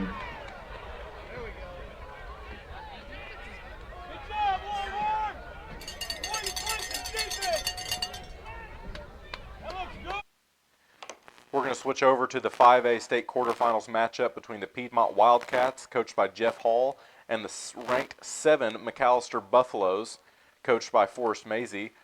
They are going to play the winner of Coweta and Bishop McGuinness in the state semifinals next week. That score is currently Bishop McGuinness 14 and Coweta 7. That for the one on the wrong side of this end, Samaro doesn't exist. Twins on either side for less now. It is a jet sweep testing the left side. Big hold on the left side that springs them for the gain Ryder of Jones. 5. Ryder Jones basically had both hands in the air trying to go for the tackle, and nothing called on that. That's welcome to McAllister, folks. Oh, I'm okay. Anyways, great run to the great jet sweep, and whenever you hold a guy there on the edge and you basically seal off the edge from somehow pulling him towards you and not letting him bounce to the outside, that makes it to where that hole is a lot bigger. Twins on the left for less now, and a jumbo-style formation. Shifting both of the tight ends to now the left side. That's almost a legal formation. Yeah, it's pretty close. Testing the left side. Big hit right there at the line of scrimmage. Is that Brogan? Yeah, that's Brogan Hardy right there. Number 25, able to get there and make a solid tackle there on that right at the line of scrimmage. Big third down here. I mean, it's going to be at the 45 or so yard line, right on the 45, and this is a big third down here for this defense. Try to get off the field. I mean, you weren't able to get off the field all the first half. This is a big momentum shift. If you're able to get McAllister not let them get points on the board on a drive, that's a victory in itself. Minute 10 left in the third quarter. 3rd and 5. Big third down. Handoff is the ball. He's met in the backfield, and a full swarm of cats tackles him for a loss of 2 on the play. And Tyson Benford is the one that was on the initial hit on that number 21, getting into the backfield. Oh, my goodness. Decision time for McAllister. As it looks like they're going to bring out. They're marking him down there? He got hit 5 yards behind the line of scrimmage, but they're only doing a 1 yard loss. Oh, my goodness. Oh, he bounced outside and was able to reestablish himself as a runner, and now makes it from a 4th and 10 to a 4th and 6. Looks like Jacob England is going to be back there to receive a punt, but I don't know if they're going to punt this ball. Yeah, this is great. So yeah, they're lining up in a punt formation. You got to be careful as a pass play because that's still less down in the backfield. Yep. High snap, rugby style kick is finally done. And there you go. It takes a while. Piedmont. I tell you what, this ground here is unforgiving because I have hit 7 irons that don't die on the fairway like that. Yeah. Oh my goodness. All right. Hey, victory. You know what it was? Piedmont was able to make McAllister not get points, and it's a one-possession game right now. 42-34 is your score. Piedmont down 8 with the ball. Bringing out big possession here. If they can tie it up going into the fourth quarter, then this fourth quarter is going to be an absolute dog fight. Izzy Robles in the backfield. Mars under center. The handoff is to Izzy, testing the left side, and they need 5 Buffaloes in order to bring him down. That should be the last play of the third quarter, as it was fast and it was furious. Yeah, oh, my goodness. I mean, it's been all Piedmont. I mean, the entire third quarter has been just Piedmont. I know that sounds, crazy to say, but they have turned this game around since halftime, and Coach Hall and company should be happy going to the sidelines, holding the 4s up. 1 quarter left here at McAllister. 4s in. Another quick pass, broken up by Marlon Moore on the outside. Talk about first-year corner, man. Marlon Moore coming up with a great play on the ball right there. Had a lockdown coverage, threw the ball up, just perfect timing. Great coverage right there from Marlon. 3rd and long for the Saints. Again, this is the OCS Saints versus the Washington Warriors. The winner of this game will play the winner of Beggs and Idabel in the state quarterfinals next week. That score in that matchup between Beggs and Idabel is currently Idabel 18, Beggs 6 in the fourth quarter. Quick pass. It's time to the slot receiver, Orme. Check that. Yeah, Brandon Orme with the catch in the slot. Takes it to the 40-yard line. 4th and about 4. And the Saints come out in punt formation. They're going to try to see if they can get another stop. Watch for a fake right here. Warriors got nobody back once again. This time, Crooks gets another good punt. Good bounce. Keep that clock running. And it's down at the 20-yard line. 7:16 to go in the ball game. Warriors up 12-11. Defense again makes another stand. Man, that's what I was about to say. You gotta give it up. It sucks having 5 turnovers on the night, but you got to give it up to this defense, man. They've been stellar tonight. Coach K said we need one drive. Yep, one drive. Put the baby to bed, kiss him goodnight. See if the Warriors can do that here.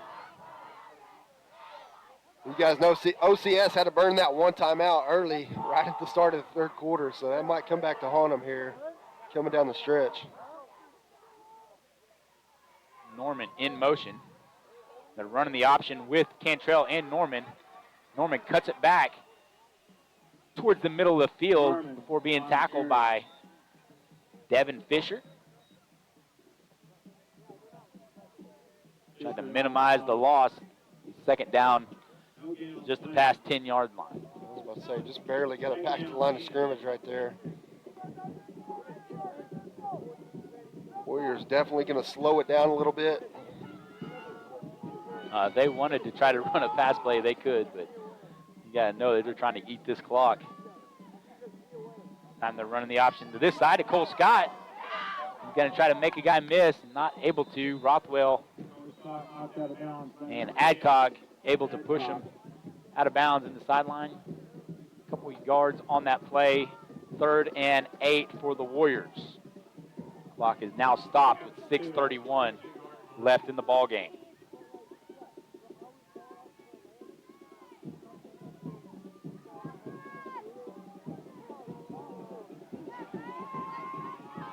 Again, got to give Cantrell some time here. As he looks to pass downfield, and he's being pressured, and he is sacked. Rothwell on the blitz. Right up the middle. Nobody blocks Rothwell. Shot right through the gap. Big time loss for the Warriors right there.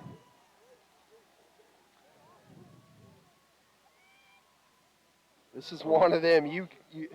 We're going to jump now to our state quarterfinals matchup in Class C. The Timberlake Tigers, who are ranked 4 in Class C, coached by Brian Severin, are playing the Maud Tigers, who are ranked 3 in Class C, coached by Bruce Harrell. The winner of this game will play Tipton next week in the state semifinals for Class C. Again, the Tipton-Maysville score for the final was Tipton 66, Maysville 8.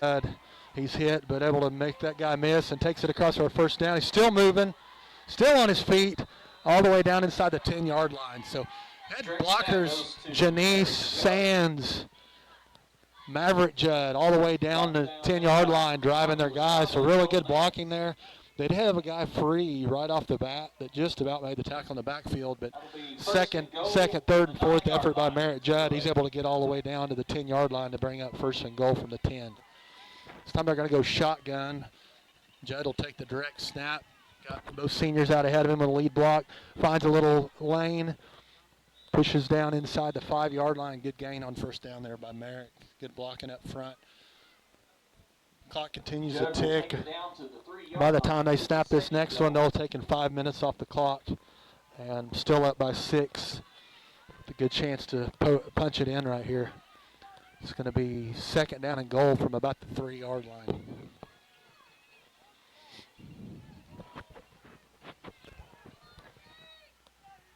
Again, Judd going to take the snap under center. Another fumbled snap. He's just going to take it up the middle. And I think he's in. He's across that line. Judd will take it into the end zone. It's a touchdown.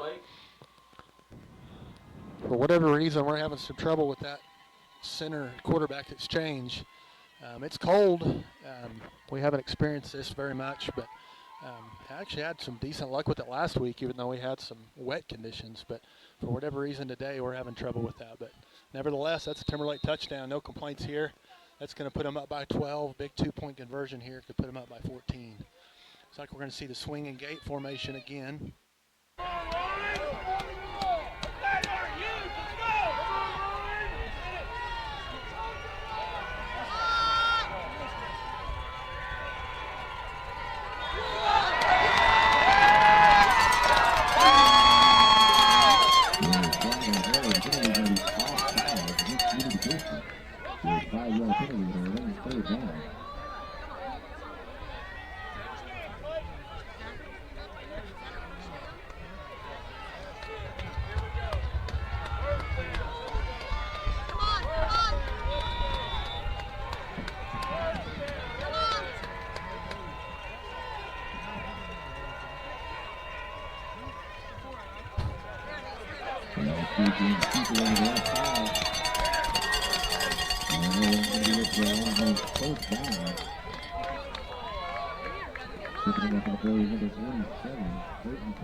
number 25, Jason Dwyer.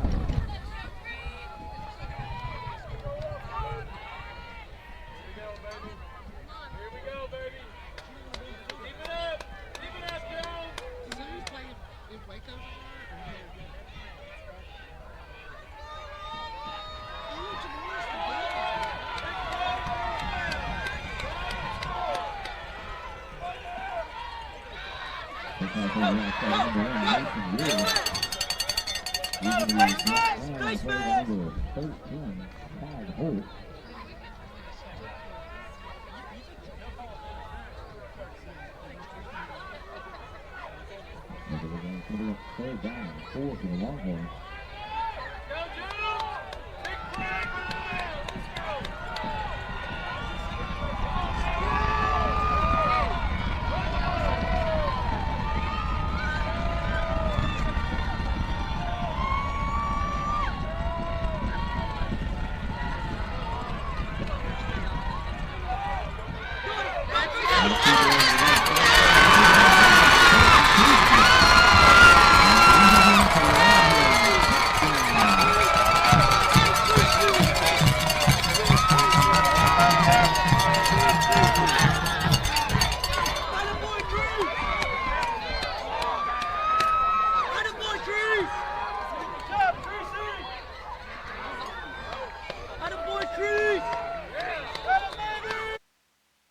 We're going to switch now to our round 2 matchup in Class 2A between the OCS Saints and the Washington Warriors, who are ranked 1 in that class.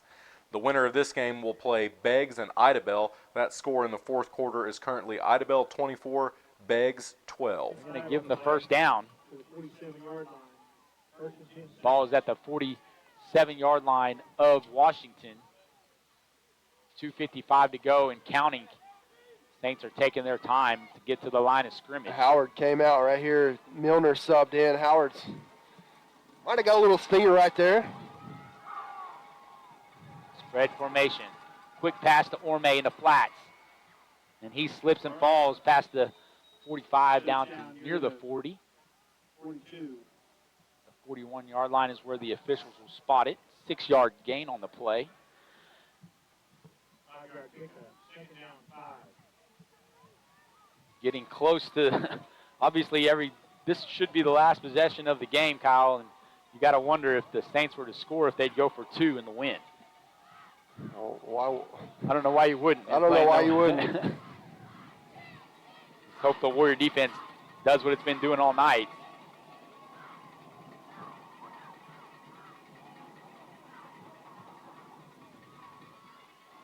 Wilson tucks it, looking to run.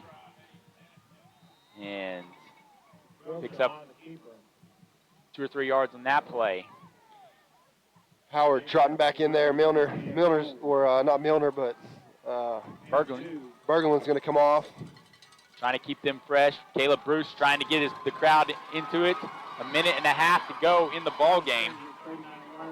A ticket to the third round, quarterfinals on the line here at Reed Field.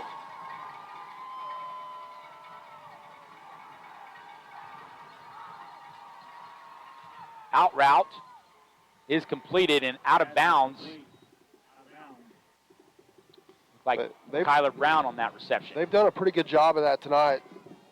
Warriors playing a little bit off the ball, had pretty good coverage tonight, but just getting to the first down stick and hitting him right there. Come up with a big third down pickup. Big first down right there for OCS. 1:14 to go in the ball game. Again, spread formation predominantly shown this drive. Wilson throws it this way to Orme. And good tackle there by, looks like, Hudson Howard. Hudson Howard on the stop. Keep Orme from gaining any yards on that play. Second down and 8. Can't believe they're not using some That's what I was timeouts. about to say. They're going to have to start thinking about a timeout. You only got a minute left. Second down,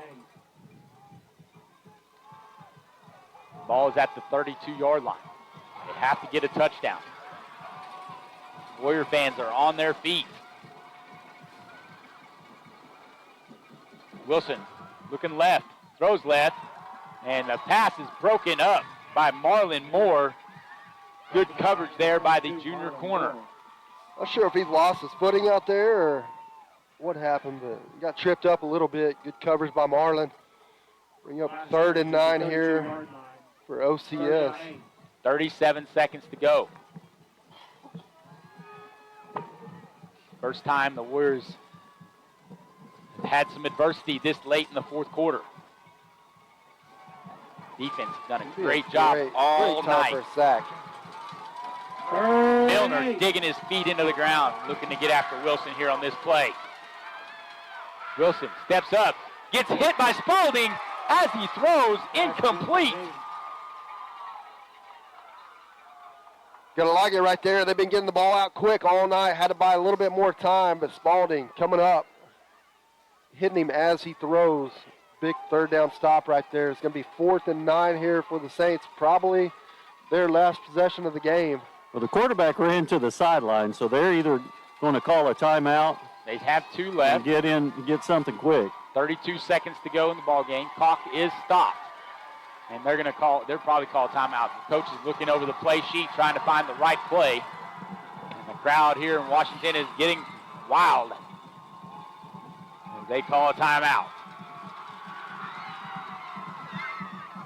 Got to think that this will be the loudest play of the game as every fan on both sides of the stadium are on their feet. We'll take a short timeout. We're watching Warrior football on WashingtonWarriors.tv. Hey, Warrior fans, this is Brian. Yeah, and once that ball gets set, the clock will start again. If I'm not mistaken, in the fourth quarter, correct? I think it's under 6. Yeah, if you go out of bounds, the clock will stop here. So ball set. So Yeah, they're gonna. he went out of bounds, so the clock is stopped. But this is, that's the type of play. Chunk plays is what this team needs, but also, let this ball air out. This ball doesn't want to be Singles handed on off. either side. Mars back to pass, looking to his left, and is completed down to the 2015. Cole letting Kaufman absolutely catches the needle thread into the red zone for Piedmont. What a play. There's the windows where it has the 4 different panes, and it has like you know what I'm talking about? Yes. He threw it through one of the squares. Like there, not just there was one window there. It was one square that he threw that thing in there. Wow. Singles on either side for Mars as he's under center. Quarterback keeper on the right side lowers his shoulder down to the 5-yard line. 4th and 9 play with 32 seconds left to go.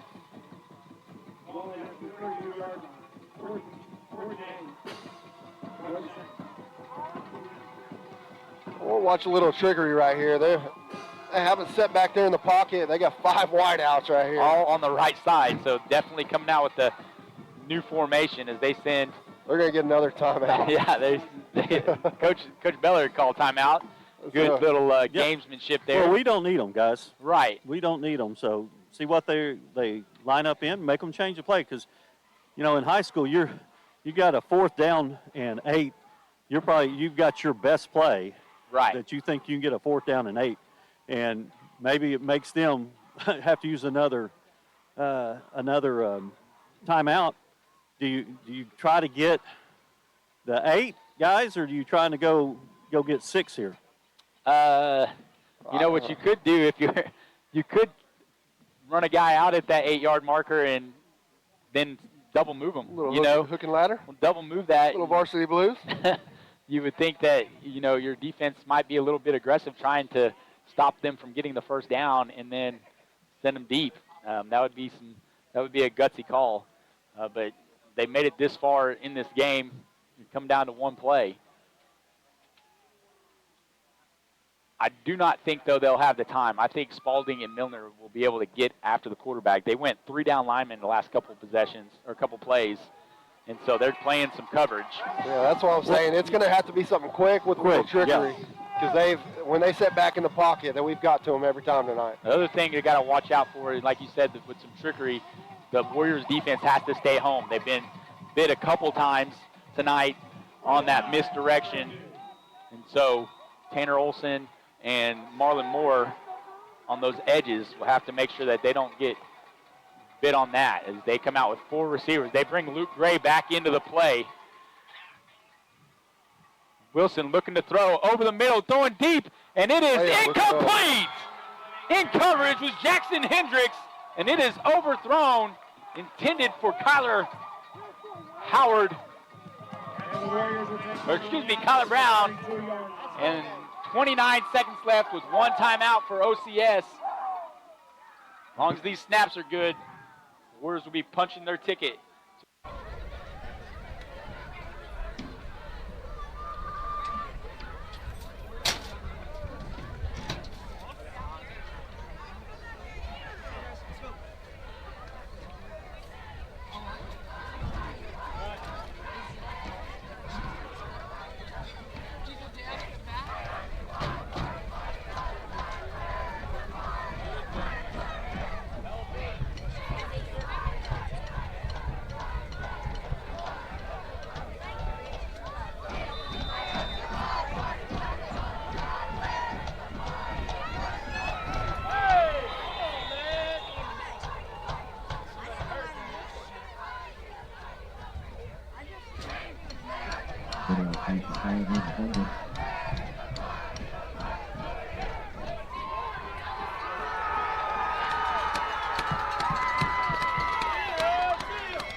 We're going to jump now to our quarterfinals matchup between the Piedmont Wildcats and the ranked 7 McAllister Buffaloes.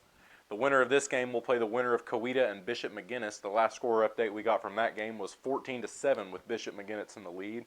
We also have a couple of finals from our games this week. We have the Jones Longhorns beating the Community Christian Royals 27-20. The winner of that game will play the winner of Vian and Kiefer in the quarterfinals. We also have another score update. The OBA Trojans, who are ranked 1 in Class B, will beat the Waurika Eagles 45-0. They will play the winner of Dewar and Pioneer. That score is currently Dewar 46, Pioneer 36. And our last score update, as we just left the Washington game again, Washington will beat Oklahoma Christian Saints 18-11. They will play the winner of Beggs and Idabel in the quarterfinals.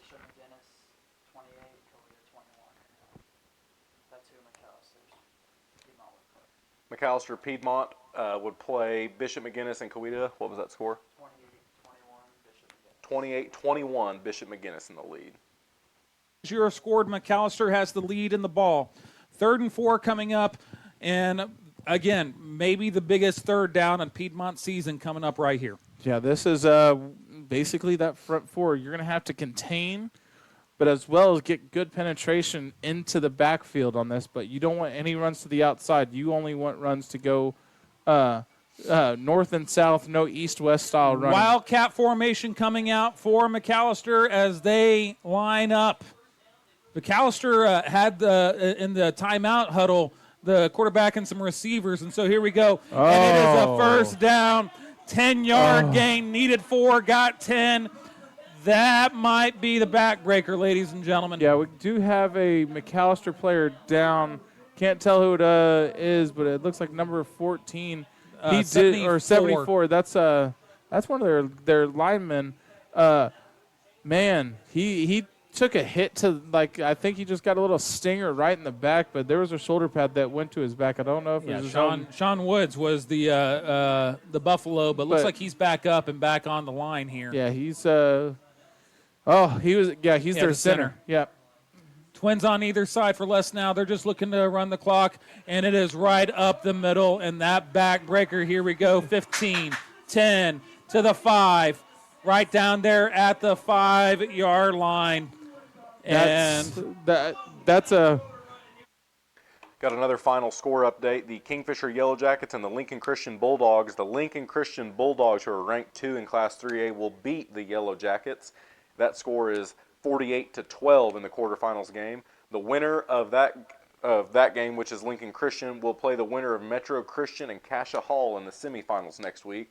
That score is currently 49-19 in the fourth quarter, with Metro Christian in the lead. Hopefully it's just a run, maybe touchdown, but it's going to be another run here. Right on, handoff right side, looking, pushing, scrum pile right there at the 2. I can be your backpack while you run. Well, they were able to get the stop, but that's one of those times where, you know, you're on NCAA or Madden or something, you pull everyone off and let them score, so you give yourself a chance, because now it's just well, you got your 3 timeouts. Piedmont takes the first of them here. Minute 59 left. 2nd and 3. You got, time, the clock obviously starting to become a factor. Let's go ahead and take a quick timeout with them. Crossover Radio Sports Talk with a Purpose. We will be right. Another Timberlake first down at the 2:08 mark in the third quarter. By 8, Tristan Smith, and 12. Number 12, Gavin Ridge, is senior. A little slow getting up. Looks like they're going to maybe bring him off the First field. First and go for Timberlake from the mod 5-yard line. They may have to stop it here.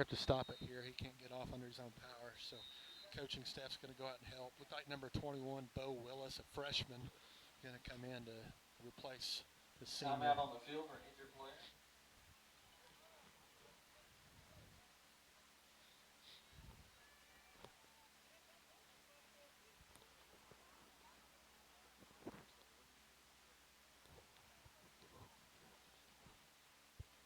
We're going to take a timeout with him right here. However, space is limited. Call 580-540-3357. That is it. Stephen Gregg coming in like the closer and shutting the door. Yeah, that was just was able to just get right up to that right side and get into the touchdown, and a little bit of just pushing and shoving down there right at the line of scrimmage, and a lot of people, I'm feeling that's McAllister saying we're going to the next round.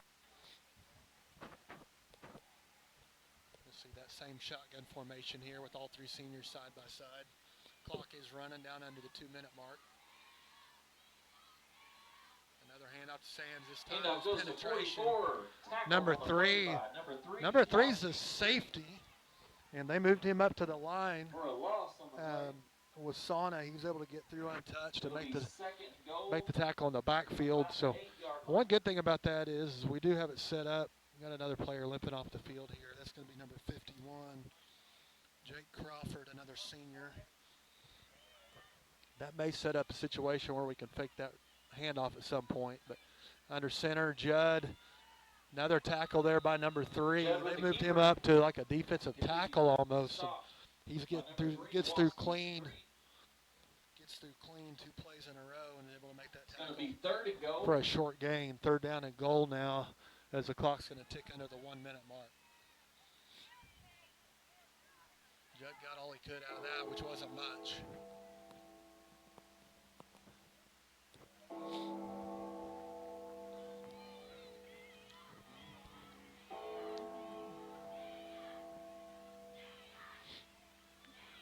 Same formation. Direct snap to Wallace. He's looking to pass. Now he's running to his left. He's going to keep it. Gets down inside the 2, which we'll Wallace take. With the quarterback keeper, he'll be stopped short. It's going to be 4th down, but 4th down and just 2. So see if Timberlake, they've had a lot of luck on these 4th and short. See if they can punch it in right here. Either way, this has been a successful drive. That's going to take us to the 4th quarter with Timberlake threatening at the 2-yard line. Big 4th down. they'll either score to go up 26 or Mott will take over with the long field. We're going to take a break. The 37-yard line, it finally bounced out of bounds, and the turf actually acted like turf and not a mud pile. I'm telling you, man.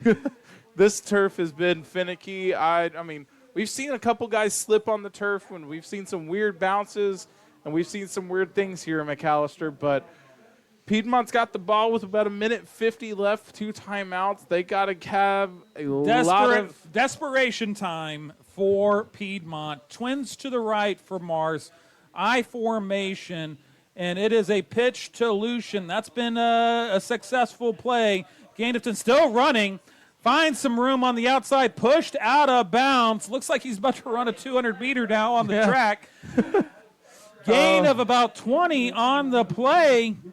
And so, there's some laundry on the field. This might be coming back. That's probably holding, but it's also holding after he got to the stick. I mean, it was those 2 wide receivers on the right-hand side. They look like they might have been holding, but then again, I don't know what holding is in McAllister, so it must be you have to rip a jersey in order to get holding here called. But we'll let it slide here. We're going to hear from the white hat. He's walking. He's to the 45. Yeah, he's, what do you want to do? You just want to, you decline it? You would just give them the ball? Dead ball, personal foul. Dead ball, personal foul. Offsetting. Penalties, offset, first down. So it's dead ball foul. So here's what's going on. So dead ball fouls. The play stands. Lucian gets his 20 yards. So if you have him on his fantasy team, there's 2 points for you there. Yes, sir. Yes, sir. If there was fantasy football, high school fantasy football. Yeah, I wonder how deep of a team you could have in high school. Oklahoma high school fantasy football. I mean, granted, just pick running backs and your wide receivers are the ones that you go, just give me a point, right? But running backs. Well, it's PPR though, so we're fine. Yeah, true. Okay, keeping it here. So they're meeting after that. I didn't see the timeout was called. I think it's an official timeout. I bet you this, because the McAllister's coach is talking to the 3 of the Zebras down there. And I think what's happening is I think the Zebras are talking to both and saying, let's end this nicely. Yeah, hey guys, you in essence, I think talking to McAllister is, it looks like you have a next week. Don't make us do something where one of your kids isn't going to have a next week. Know what I'm saying? Yeah, that's more of a, we wrote down numbers. We've measured, and we're letting you know. Don't be dumb. Mars under center. Woods in the backfield with them. Twins to his left. Yeah, and it looks like Lane is on this near side with Houston on this in the slot. Yeah, Houston in the slot, looking to maybe see if you can single up Lane, who's been your best receiver all year long. Mars under center, looking to pass, looking to uncork it. Single coverage for Lane. Has to come back for it. Dives for it. A for effort. Lane, oh my goodness. He absolutely laid out for that one. Second down coming up, but had the single coverage that you wanted, but just couldn't complete it. 2nd and 10. Yeah, that was just one of those plays that, it caught that corner off guard, and Lane was able to come back and almost get to that ball, but it was just a little bit out of reach. Josh Mars, let that one uncork. He put all the air under that thing in the world, but this is something that we're going to have to see from Josh Mars is just to see if he can get just one more TD. 1:39 left, 2nd and 10 coming up. Ball stops with the incompletion. This is lining up here, same formation. Twins to Mars live. Houston in the slot with Whitworth, and the fake pitch. Mars keeps it right side, and he's got room. Lowers his shoulder, rolls over the back. Okay. Gain of 14 on the play as Mars. Hey, credit these kids. They're still playing hard. Yeah. And still seeing what they can do about get some things. Clock stops as they move the chains. Should be. There goes the clock. I think it should restart again. There it goes. Starts again with the set. Singles on either side. Woods in the backfield. Mars under center. Fake to Woods again. Makes a move. And then I can be your backpack while you run once again for Mars. Gain of 5 as he's brought down on a bear hug. Yeah, that thing was just – he just carried him there. And so here he goes. I mean, Josh Mars, we talked about the beginning of the game, but this is a general move right here. Handoff is to Woods, going right up the middle, very close to the sticks. They're going to give it to him. Clock stops.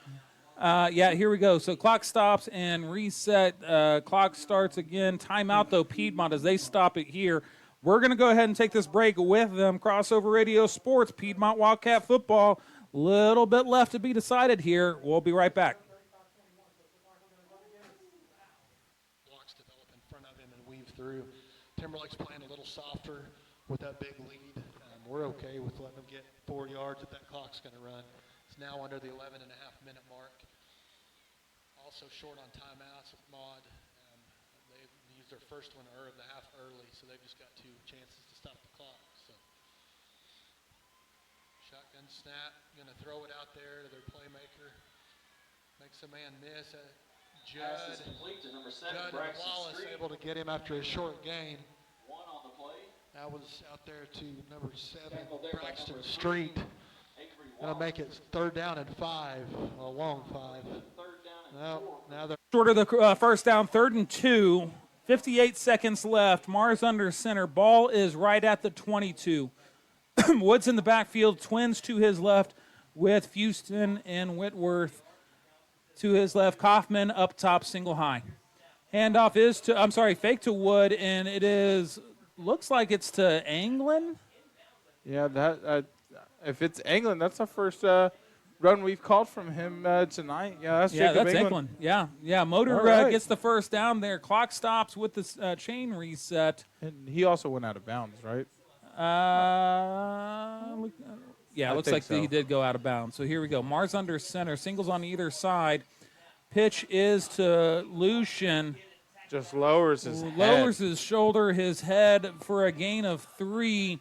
45 seconds left here in the ball game as McAllister, a little bit of gamesmanship as they are not moving very fast to get off of Lucian, as well as not allow for anybody get set here, and that forces Piedmont to go ahead and call their final timeout. 33 seconds left here in the ball game. Staying here, Mark. I mean, lot of really.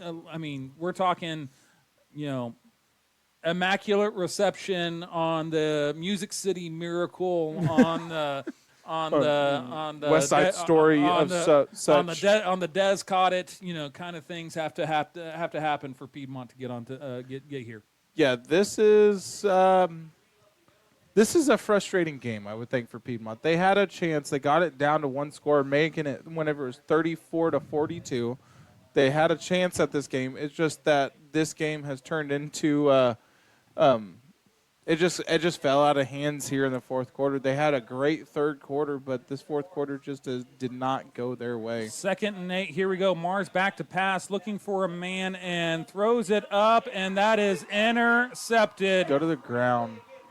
And going all the way to the 30-50, going to go the length of the field. Oh, my gosh. There's flags on the play here all the way back, tackled at the 10.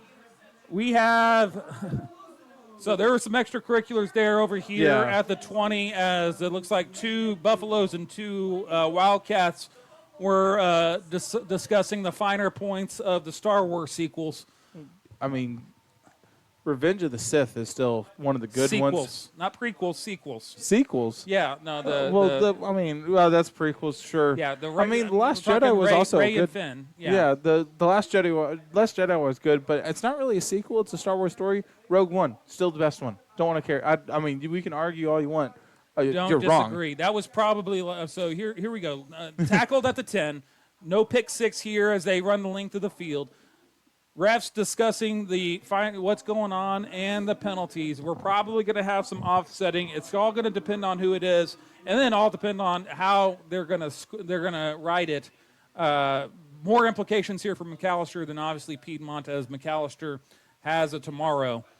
Yeah, this is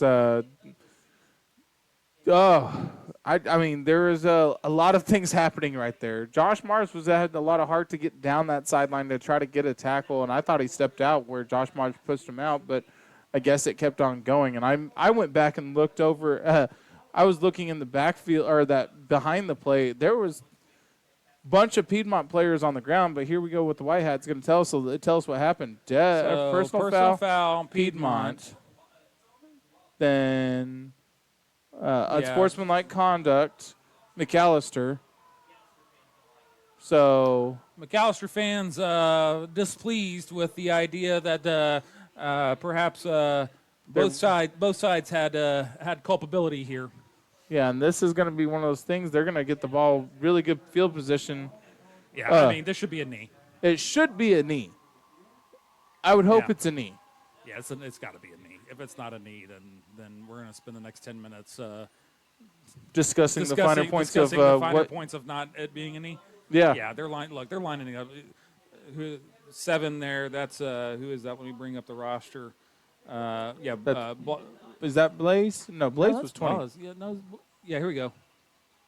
There's less now. We just don't know where the ball is supposed to be spotted. We're just deciding. So it looks like they're going to spot it where Marr shoved him out of bounds. Okay, so that's at the 26-yard line, 26 and a half. Yeah, so right there, 26 and a half. This should be victory formation. Victory formation coming up. You got to think. Yeah. Okay. Yeah, here it is. Yeah, it's victory. Yeah, because there's a guy. There is the knee. No timeouts left for Piedmont. And here we go, 10-9, 8-7, 6-5, 4, 3, 2, 1. Tip of the hat to the Piedmont Wildcats. It has been a pleasure calling for Piedmont all season long. We're going to be right back with some final thoughts.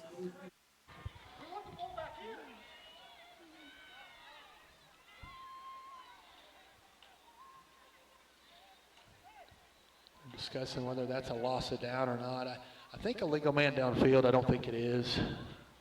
Pass was thrown beyond.